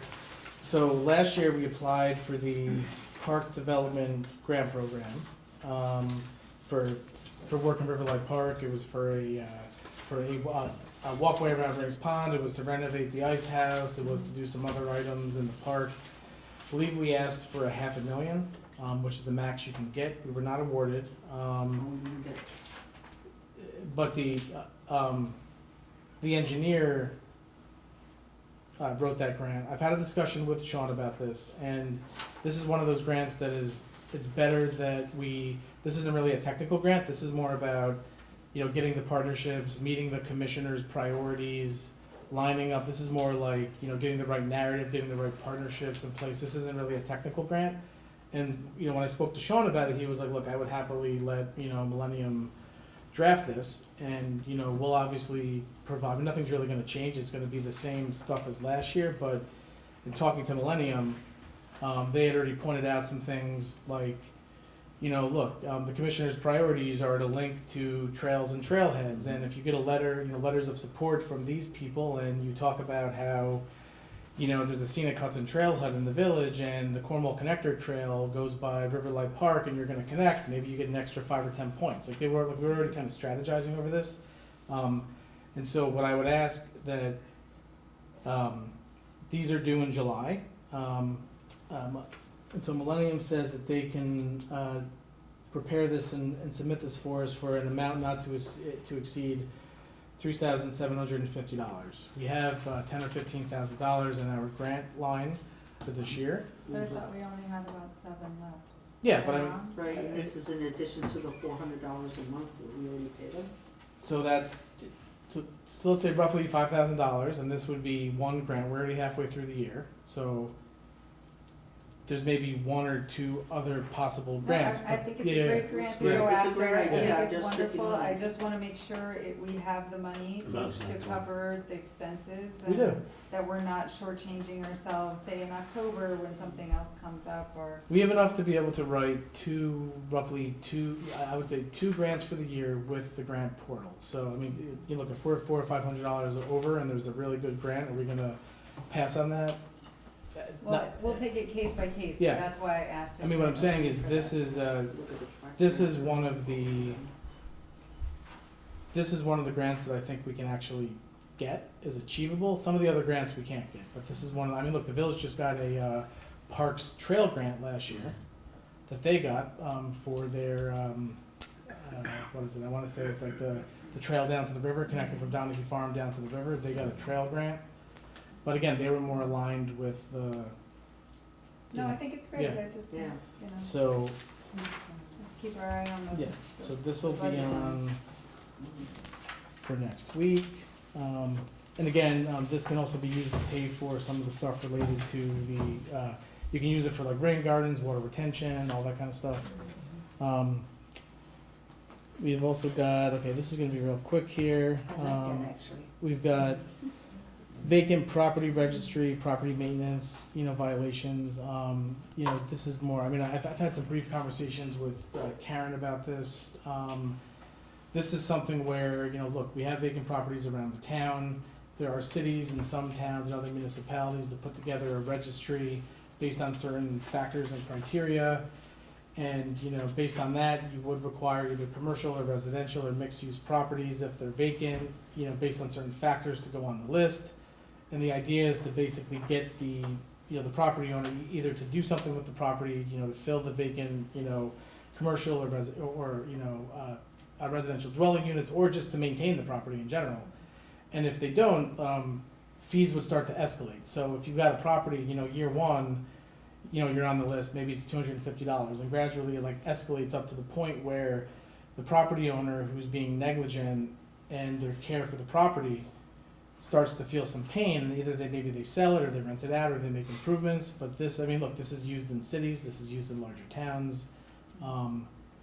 Maybe this is I happen to think would just be another tool in the toolkit for our, code enforcement department. I mean, we all know, and, properties around town that would go on this, residential and commercial, some big, some small. So I've asked Steve to look into this. We've got the Cornwall Hometown Heroes program. So this, I mean, look, we've gotten pretty far on having a form. The next step of this is going to be putting together what I would call a joint ad hoc committee. I mean, this is going to be a joint town-village enterprise. I mean, there's no point in having a separate town and village hometown heroes program. I mean, unless the board feels differently. I mean, we have One American Legion, which I think would be a part of this. So, I mean, the way that the mayor and I would envision this is, it's a representative from the Legion, maybe the chamber if they're involved in this program. A lot of chambers are involved in this. Someone from the village, someone from the town. They get together, and they would ultimately evaluate the applications that come in. Before we get this fully off the ground, we also have to set the criteria, what's appropriate. I mean, I was talking to the mayor about this, what's gonna be, like, where do you start? Do you start with like World War II veterans first, and then I'm just saying, like, there was this whole, he actually gave it a lot of thought. And so we wanna put this, ad hoc committee together, talk to the Legion, see what they think, what are the right criteria, etc. But the goal would be, by Veterans Day, to be getting up, the first round of these, and maybe we're gonna start with, I know the town of New Windsor, I wanna say they had a Gold Star, it was a Gold Star family, and I wanna say that they actually had, the town itself paid for that. So, I mean, I think we certainly have some veterans in our community that we would maybe wanna pay for as well. As like the first. Maybe offer sponsorships, there's I was plenty gonna of say people in the sponsor, town I that would agree. love to Yes. sponsor something. So that is, Walden Savings had offered to support the program, and I know there's businesses and others that are, Right, Oh, yeah, yeah, I yeah. think we really get a community. So- bond. Different sponsors. I agree with you. but beyond that, we have to have like a cost. Because, I mean, at some point, we're not gonna, and so what we've found is that roughly, the more you order, obviously the cheaper. So if you're ordering 25 to 50, you're paying $170 each. And talking to our highway superintendent, we could, borrow a bucket truck from the Windsor or elsewhere to hang them. So we wouldn't necessarily have to incur that cost.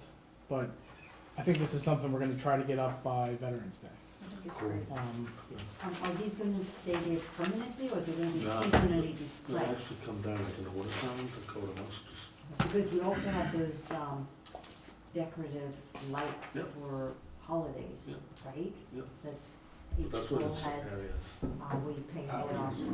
you're ready. Say that again? All the power's ready for the. Yeah, I know, but we don't have the lights there, so are you just trying to figure out where the banner's gonna go and where the decorative lights gonna But go? do you think the banners would interfere with the lights? There's a It lot. would be the time of year we would There's a take the lot banners that's down going on. There's a anyway. lot Yeah, of the them. banners Imagine don't the stay up, banners they're are gonna being be above torn to the shreds. American flags, and then you're gonna run into. Yeah. If I might, Yeah. since I put this together, Oh. the brackets that will hold these banners, Mhm. you can swap these banners out for seasonal banners. The big lift is getting the brackets up. Once the brackets are up, the rest of it is a piece of cake. And I'm not saying that you need to do that, but it's an option. And this particular supplier with whom I've worked on many projects they're experts at this. So the options are there once Tommy's guys have done the heavy lifting right up front. Gotcha. So, yeah, I mean, look, in talking to New Windsor too, I know their intention was to, you pay for it, it goes up for the year, and then it comes down, and then if you want to pay to have it go up again, because by the end of, I mean, look, unless we stop having winters, which I guess we kind of have, but, until that happens, I mean, they're really only going to last a year or so, and then they start to look tattered. So we're going to have to figure out, I know Bedetti had said, basically a year. It goes up, you pay for it for a year, and then they come down, and then if you want to pay to have it go up again, you can, but, we only have so many poles in the town of Cornwall, and so we're gonna wanna, rotate it amongst, and I think we're gonna get a lot of people that are gonna wanna do this in Cornwall, so. If I might, one more thing, these particular banners they should last 3 to 5 years. Oh, these banners, okay.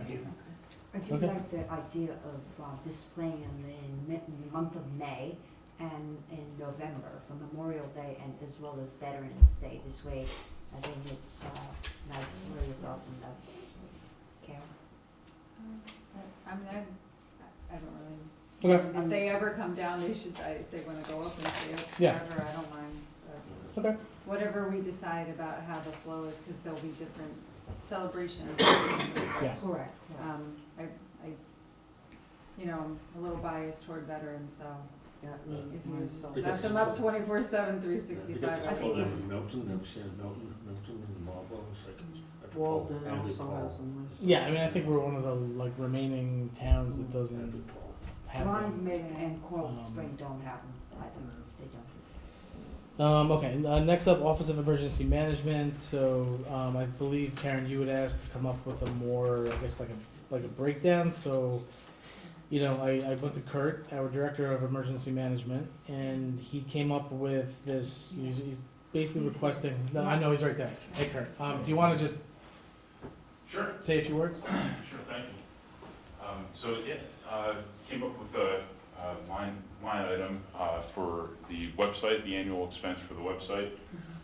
Also, being that the severe weather events are increasing in frequency and intensity, it's important that we take a deep dive into the data that we have so that we can better understand future events and the impacts they'll have to our community.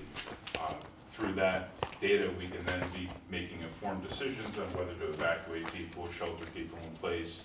Additional mitigation actions will support grant funding, such as hazard mitigation grants, to have all that data available at our fingertips.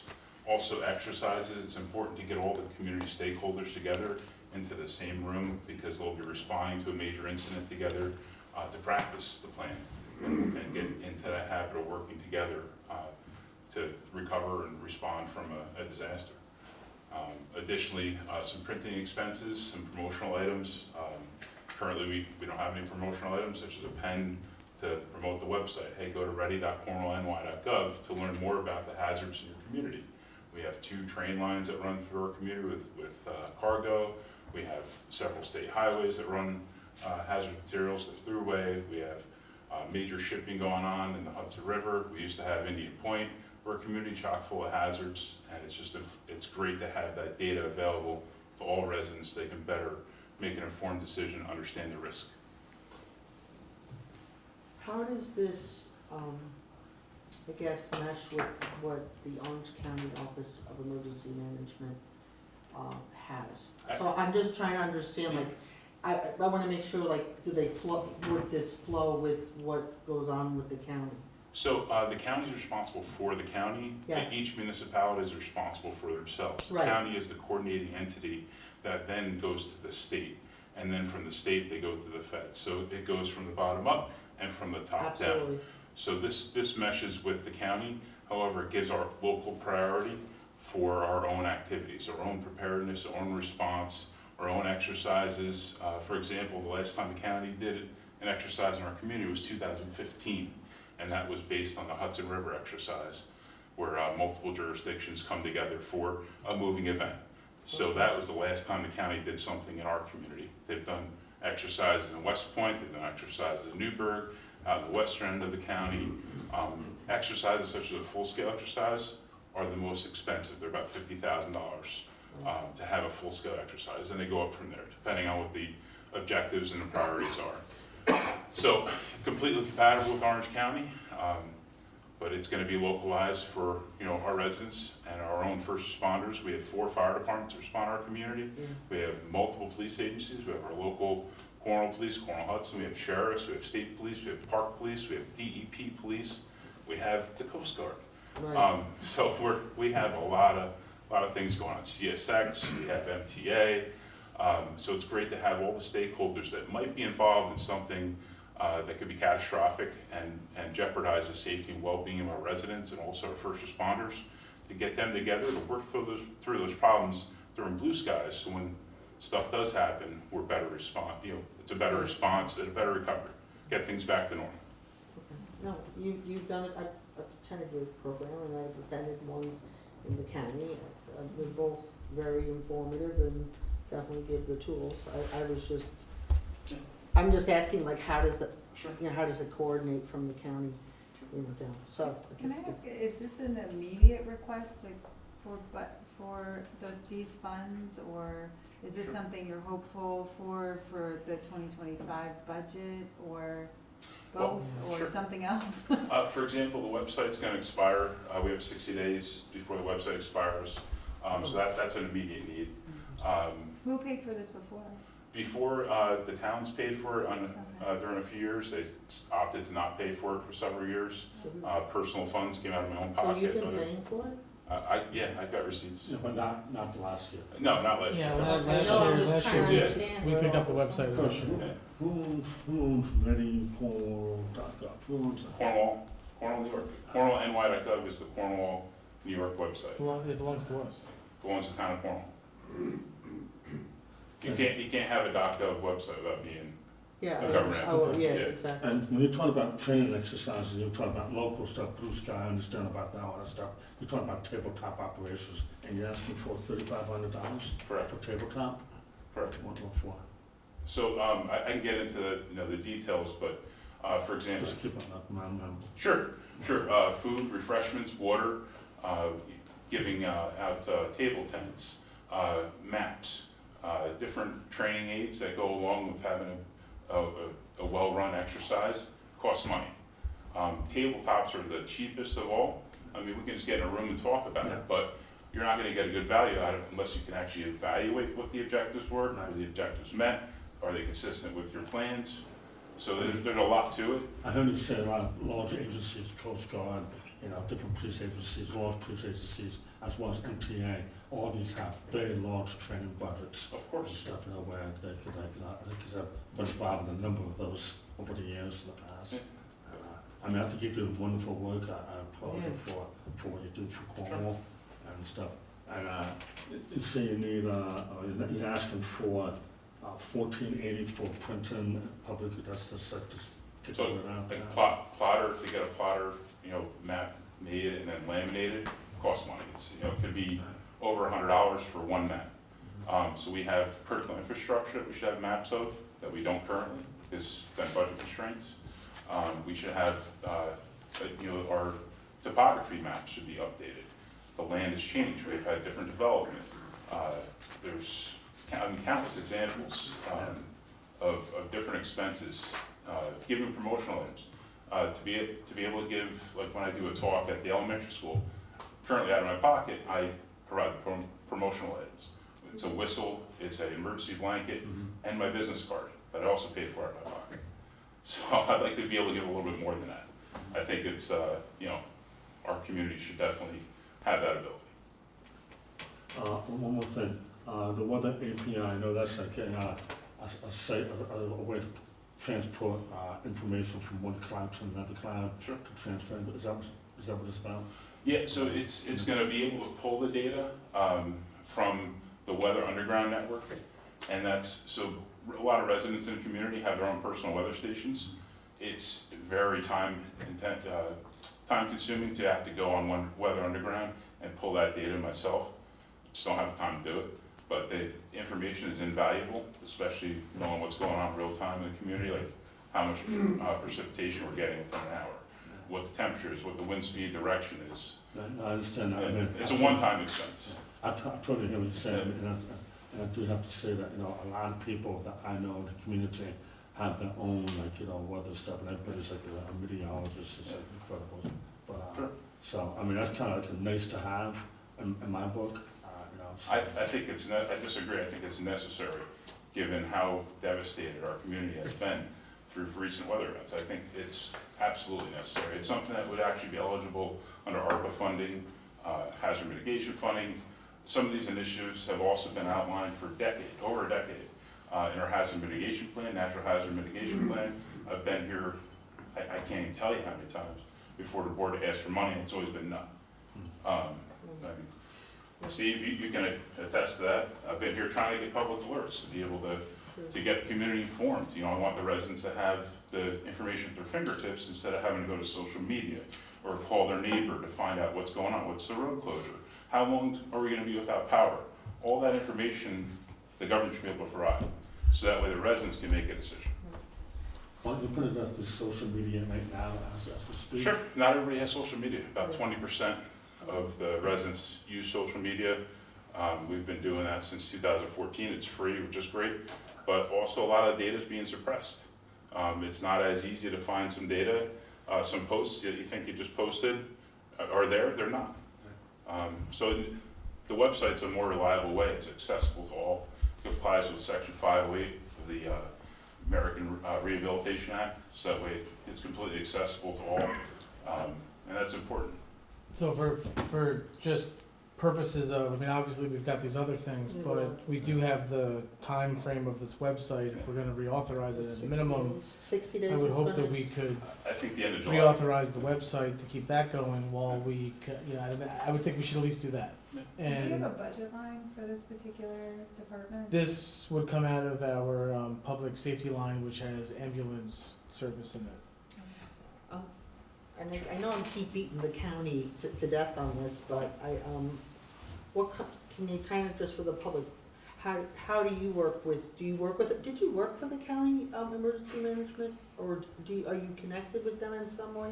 I thought you were. Yes, No. You're not, okay. I don't work for Orange So you- County Emergency I Management. understand, I work okay. for Orange County Department of Emergency Services as an appointed official. I'm Deputy EMS Coordinator for District 3. Okay. That's separate from. All right, I Yeah. understand. That's a volunteer position. It's a Right, volunteer. I know, no, and I I'm do trying this to all for no understand what money. you, I know, and yeah, and that's what I'm trying to pull together with you. Okay. I'm just curious, like, we can get some county, not that. The county doesn't give money beyond the county to local municipalities. They don't. But I know the county, I know has been, the meetings I've been attending, Sure. they've been really pushing for local officials to, go visit the Orange County Emergency Management And also, there are trainings that are available to us, and I've been attending them, but I obviously to do more, but that's why I was asking the question. Yeah, I facilitate, so I I facilitate. know you've done, I've watched, I've been participating, so I'm an instructor, yes, so I do all those things, Okay. all those different activities, with many different agencies. okay. All right, thank you. No, thank you. Thank you. Yeah, thank you. Thank you, Kurt. Okay, next up, we have the special events permits, Cornwall Spectacular. This is in October. When did the chamber give this to us? Was this like recently? So, I mean, obviously, this is one of their events. They have insurance. You know, I know they want to get this, you know, just approved, so it's on the, it's approved. Yes. Can I ask a question on this? Yeah. Because there's something attached to it that's totally different from the spectacular. I was impressed that it's this early, but then if you flip the page, it's dated May 21st, and it talks about, the Upstate Art Weekend. Yeah, we're not, we don't have we're waiting for them to fill out the application for the Upstate Arts Weekend, so I don't have that yet. All right, So this is what they sent at the end of May. We're hoping to get the Upstate Art application so we can get this approved, because it's, July 18th? okay. Well, So we're waiting for that, so we're not, you know, but, I know I'm going to, create a tinderbox here, but, I wanna refer to the third paragraph of the chamber letter. They're using Bridge Street, which is town property, which is great. But this idea of cocktail reception, we have an ordinance, alcohol is not to be served on town property. So, maybe we can go back to the chamber and come up with an alternative. We do have, you know, businesses right across the street, perhaps, since they're doing it as a fundraiser, you know, provide that business there, but this is town property, and alcohol should not be, dispensed on town property. We just dealt with this with, the 4th of July. So that's the only thing that just came to my attention. yeah, I I mean, know it's totally separate from the spectacular, Sure. which I think is a great idea, but as I read this. that's a case by case. So, I mean, I know as far as 4th of July, we were like, well, it's a family event, and we had all these reasons. This is an event for a cocktail party for adults, so I'm just saying, But like, again, it's on town property. we do have the ability to, so if to waive it, so if the board would like to do Okay. that, they can. So I think, Would there be an insurance policy for the day chamber by would the take it? chamber Pay to for it? defend and indemnify? we're waiting for all of that stuff. So Okay. this is their initial Because I know letter. We when they don't do have, yeah. when the special events committee does the events down by the river, they have insurance, they serve alcohol They would, as a fundraiser, would but they have to. have So- an insurance plan for the day Yeah, for the. to help out the village if something happens, so I think until we have the application and the insurance and they're here to talk about it, they just wanted, I put this here because they gave it to us and I wanted you to have the letter. Sure. But I don't have all the information, so, Okay, no, We'll wait for again, it was there, so. So I can't, need to ask. you know, it's I hard to think have it's that nice of them discussion. to put this in, so we are seeing it. and That's we're good, you not guys can, surprised you know, at the come last minute. prepared with your I agree with questions for them, and I'm sure that they will, you know, do their best to answer the really probing questions. Mr. So, Supervisor, we have a board meeting tomorrow morning. Would yeah, you like me to request that Eileen and Buffy be here next week? yes, Yeah? yeah, why don't you do that, and also, yeah, just ask them, This is on chamber letterhead, you're a member of the chamber. I'm on the board of directors. Right, so, or you could address perhaps the insurance, if you wanna use it. I am Okay. also a member. of the And team. you're, oh yeah, you answered, that's right. you I have no answered. doubt they will provide insurance, no doubt. Again, I What did you say you were? Is it a board of directors? you're on the board of the I'm the directors. secretary of the chamber board of Oh, directors. okay.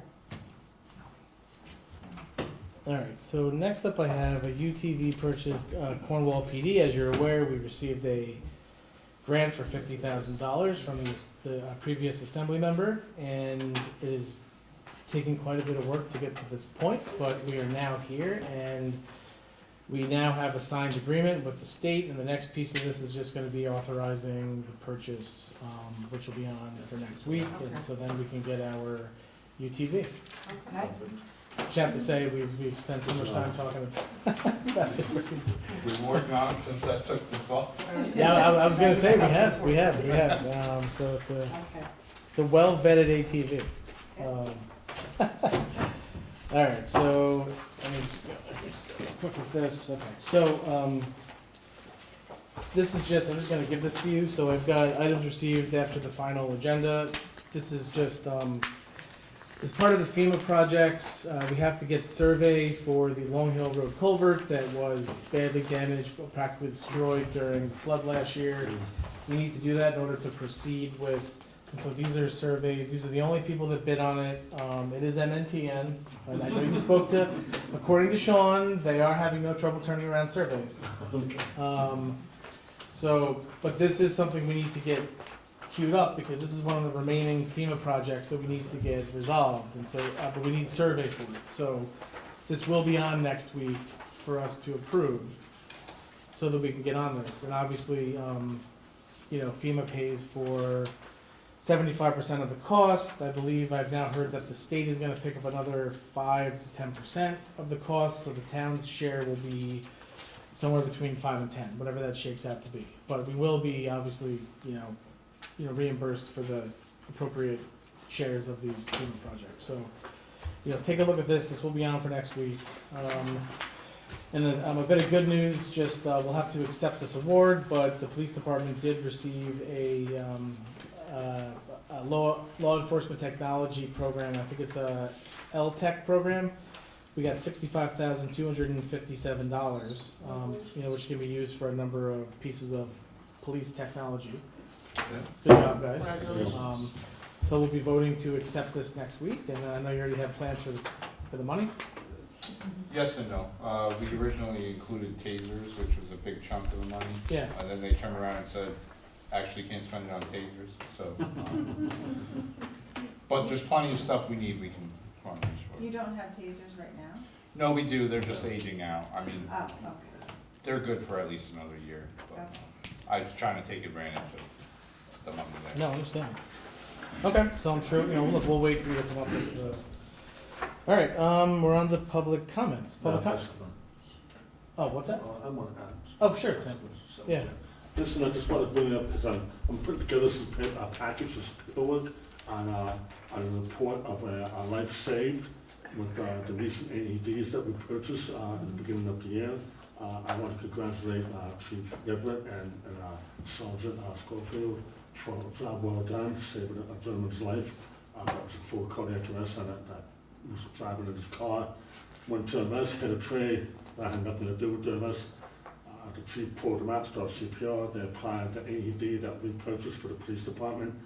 Shocked the guy that was in a shockable rhythm back into a rhythm that allowed ALS to get to the scene, and with pharmacology and appropriate care, get lost, which means return to spontaneous circulation. And the guy, by the time we got to the hospital in St. Luke's, was alive and talking. And so I'm put together, I got a report back from the chief and from Chief Biggs from New Windsor, Cornwall EMS, and we're going to put it together and try to get some recognition for these two fine gentlemen, especially for the fact that, those AEDs saved one life, and, hopefully I won't have to save another one, but that's what they're there for, and that's why we have them. Chief, congratulations, and thank you very much for the job well done. Just right place, right time. Thank you. Glad we could be there. Okay. So, public comments. Yes. Mary. Hi, Mary Heed. I'm at 59 Hasbrook Avenue, and I wanted to give my personal perspective on term limits. I believe in the 4-year term limit for supervisor. I had some experience this year working on the New York Forward Grant. I saw firsthand how much time and effort went into that, and it would be such a shame to have a 2-year term limit where you're so intricately involved in the process, and then you don't even get there when they're doing shovels in the dirt. So a 2-year term doesn't give a supervisor enough time to see the vision. I also think it's a problem in terms of elections, because your first year, you still have a little bit of a learning curve. You're getting up to speed, and then you have to focus on reelection. It would be great to have more time to focus on what the town needs. Just my opinion. Thank you. Yes. Rod Rose, Little Cross Lane. 2 years ago, I came with the First Cliff Sewer project and specifically asked that it was going to be just to deal with the degradation of the system and that there were no new projects added to it. And you told me that there were no new projects, and now we're looking at the Mill Pond project. And I'm really concerned with that because we've got a substantial tax increase to just do the current project without adding a major facility to it. And that facility, back when we were doing the school project, we were going to build our new high school on the Amato property 20 years ago. We couldn't use the First Cliff project for the school, but the property, the Majestic Weaving property, had a dedicated line to the New Windsor plant that we were going to buy capacity from them. So they have access to the New Windsor plant, unless they've sold it since then or some contract provision hasn't been kept up.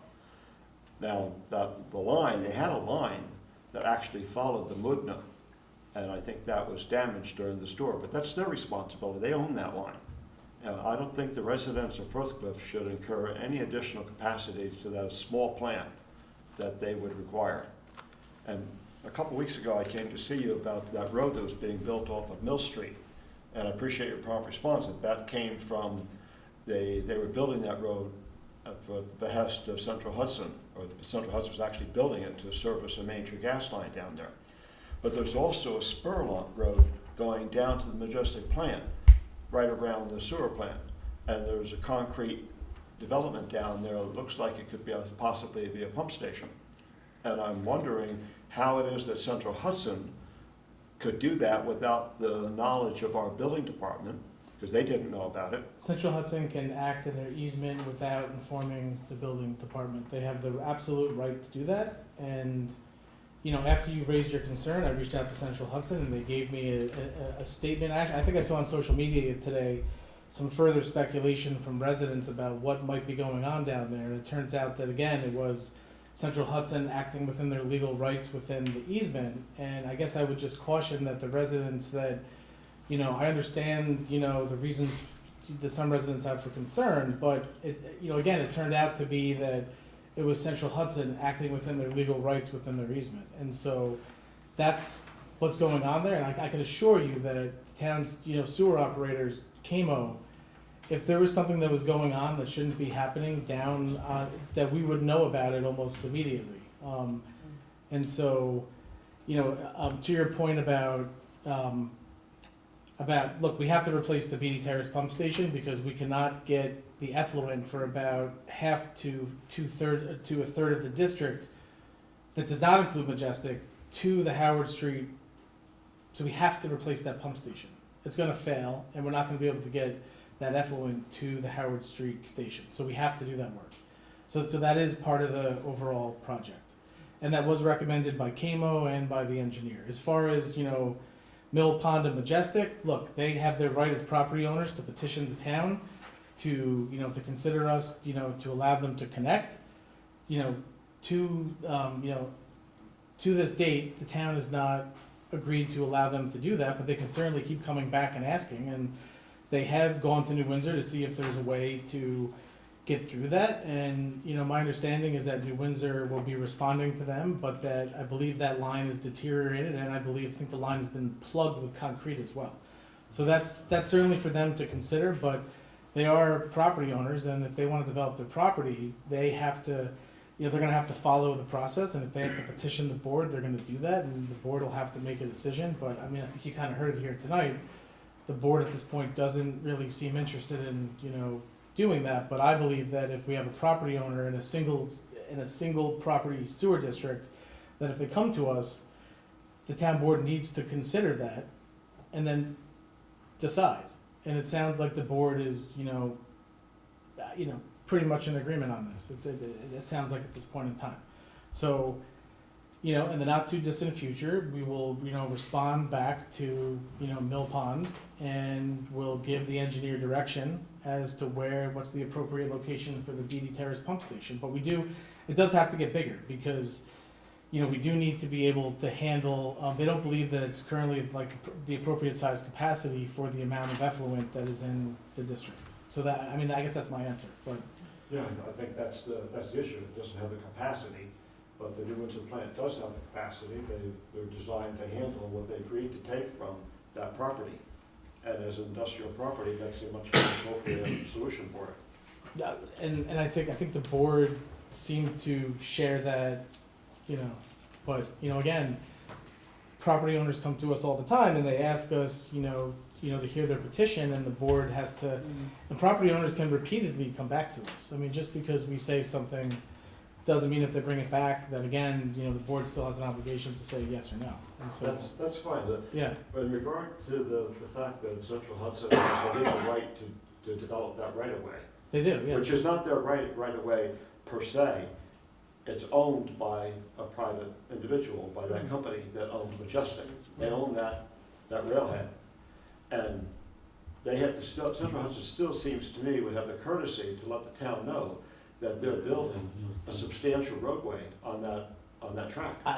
Look, I get into this all the time. Tommy, look, generally Central Hudson tells us stuff, but there's times when Verizon, Spectrum, Whoever owns the property, Central Hudson has an I easement to. understand they have the easement, and they're constructing something there. It's most likely 30 feet wide, so That's right. probably every bit of 30 to 40 feet in width. Their Yeah. easement. But they're not abiding by simple rules of erosion control. They have all the erosion nets there, but none of them have been implemented. So they can, not only do they have the right to do it, but they should be doing it with appropriate engineering techniques. are public utilities required to? Depends on what they're constructing. Obviously, they can't go in and put in a new power plant or something like that. If all they're doing is improving an easement, though, they wouldn't even need a building permit. So they're building a road, sir. Well, you can build a road. I understand that, but they still have to address the standard erosion controls that any other contractor would do. I'm not so sure about that. So they can let just all the drainage just wash down soil down into the Budna. Yeah, it depends on what it is they're doing. All right. Are we saying that they're not subject to SWIP? If they're just improving their easement, there's a certain amount of acreage and disturbance that you have to be over before you're going to get to a SWIP. Okay. Improvement of an easement probably is not going to fall within that. Okay. Listen, Jerry done that too? Yeah, I just want Yes, to make sure it's not we've- going into the creek. We had Gary look into it, we had Camo look at it, I spoke to Central Hudson's public affairs person who looked into it very carefully, and that's what's happening there. Yes, Nancy Bryan, I just want to address, and I know this is going to go to a public hearing, but in regard to the receiver of taxes and your reorganization, it was mentioned that possibly looking to do away with the job.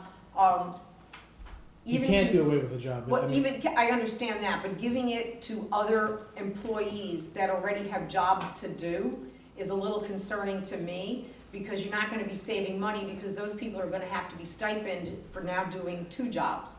And it concerns me that we would think about that position not being there and other people taking over those responsibilities. And I think that that's not fair to the employees that we have, that they would have to do a 2nd job. Thank you. Okay, thank you. All right, so if there's, yes, Going back to number 6, I really didn't get an answer.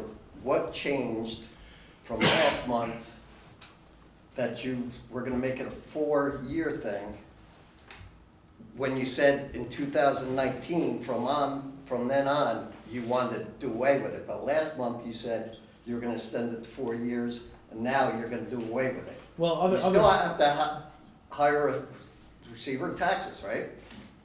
no, the plan would be to. Wait, for- okay, go yes. ahead, I'm sorry, to interrupt. Go ahead. No, No, go ahead, go ahead. So the plan would be for the town board to appoint a receiver, somebody in the clerk's office, maybe they would have a deputy, And, they would get a stipend for the additional work, we'd have to work that out. And, you can eliminate it, and yes, my position has always been that we should eliminate it and that we should consolidate and that we should put that position in the clerk's office or in another office, always been my position. Other members of the town board wanted to make this position a 4-year term, but it sounds like it's already a 4-year term. I think that was just a confusion, when you look at the terms of office on the Orange County Board of Elections, it said 2 years, I but, called but- the so- receiver taxes so that- myself on this. so we actually don't have to do that, but irregardless, if we are gonna make it an appointed position, now would be the time to do it, because they have to run again for a new 4-year term in '25. Okay, I understand that, but you gotta hire a receiver of taxes. You don't have to, you could just appoint, Wait, according to 53-3C, which Mr. Gabel wrote, the town board may do that. What if the town board doesn't want to do it? Then you got to appoint a town receiver of taxes just doing a job, right? Am I right on that? The receiver of taxes is currently elected. The proposal is to make that an appointed position. Right. The appointed position wouldn't have a set term. Right. There's a provision in the law that says, by resolution, if the town board subsequently decides to vote, they can combine the receiver of taxes position with any other compatible position. It's not the same as getting rid of the receiver of taxes position, it still exists. Right. It's just combined with something else. But what if the town board doesn't want to do that? Then Then you've it got stays receiver of appointed. taxes separate, right? Yeah. And they would be appointed, and they would need a salary. Of course. So you're basically saying you're gonna do C, and how do you know you're gonna do C? How do you know these people are gonna vote for it, well, I put mean, it look, into another thing? well, I guess either way, either we're saving, money and getting the efficiencies, or if everyone's concerned about, having this a separate office, this just gives the town board flexibility to do what they want to do. I mean, they may not want to, but really, we're still gonna have a receiver, and if the board doesn't want to have savings and efficiencies, they don't have to, they could keep it the way it is, but it just gives us more flexibility. I mean, that's all, I think it gives us flexibility. Well, in All addition of a to sudden, this is a priority money-wise. I'm sure there's a lot of other places money could be saved in the town. I don't know why all of a sudden. We should be looking The everywhere to receiver save of money. taxes is under attack. Look, I think we owe it to the taxpayers to save money anywhere we possibly can. Sorry you feel that way, sir, but this is just one area. Okay, that's fine. Municipalities do this all the time. They look for places to save money. All right. So if I could, next up, special meeting. We do need to get this Fair Housing Act Yes, you're right. resolution passed because there's the county deadline here. So if I could get a motion to waive the reading of the resolution. So moved. Mr. McCarty? Yes. Ms. Scott? Yes. Ms. Edelman Reyes? Yes. Ms. McCarthy? Yes. Mr. Wojciechowski? Yes. Now therefore be resolved as follows, that within available resources, the town of Cornwall will assist all persons who have felt they have been discriminated against under one of the aforementioned categories to seek equity under federal and state laws by filing a complaint with the New York State Human Rights Law and the U.S. Department of Housing and Urban Development as appropriate. Be it further resolved that the town of Cornwall shall publicize this resolution. Through this publicity shall cause owners of real estate, developers, and builders to become aware of their respective responsibilities and rights under the federal fair housing law, the New York State Human Rights Law, and any other local laws or ordinances. Be it further resolved that the town of Cornwall will at a minimum include but not be limited to the printing and publicizing of this resolution and fair housing public notice and other applicable fair housing information through local media, community contacts, and placement on the town of Cornwall website and in other social media.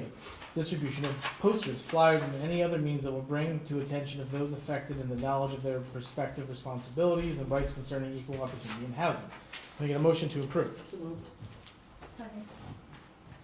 Mr. McCarty? Yes. Ms. Scott? Yes. Ms. Edelman Reyes? Yes. Ms. McCarthy? Yes. Mr. Wojciechowski? Yes. Can I get a motion to approve warrant number 6? Yeah. So moved. Second. Mr. McCarty? Yes. Ms. Scott? Yes. Ms. Edelman Reyes? Yes. Ms. McCarthy? Yes. Mr. Wojciechowski? Yes. Can I get a motion to go into closed session to seek the advice of counsel? So moved. Do we want to do public comment after? Oh, sorry. Yep, my bad. Is there any public comment? No? Can I get a motion to go into closed session to seek the advice of counsel? So moved. Second. Mr. Burke? Ms. Scott? Yes. Ms. Edelman Reyes? Yes. Ms. Michaelozzi? Yes. Mr. Wojciechowski? Yes.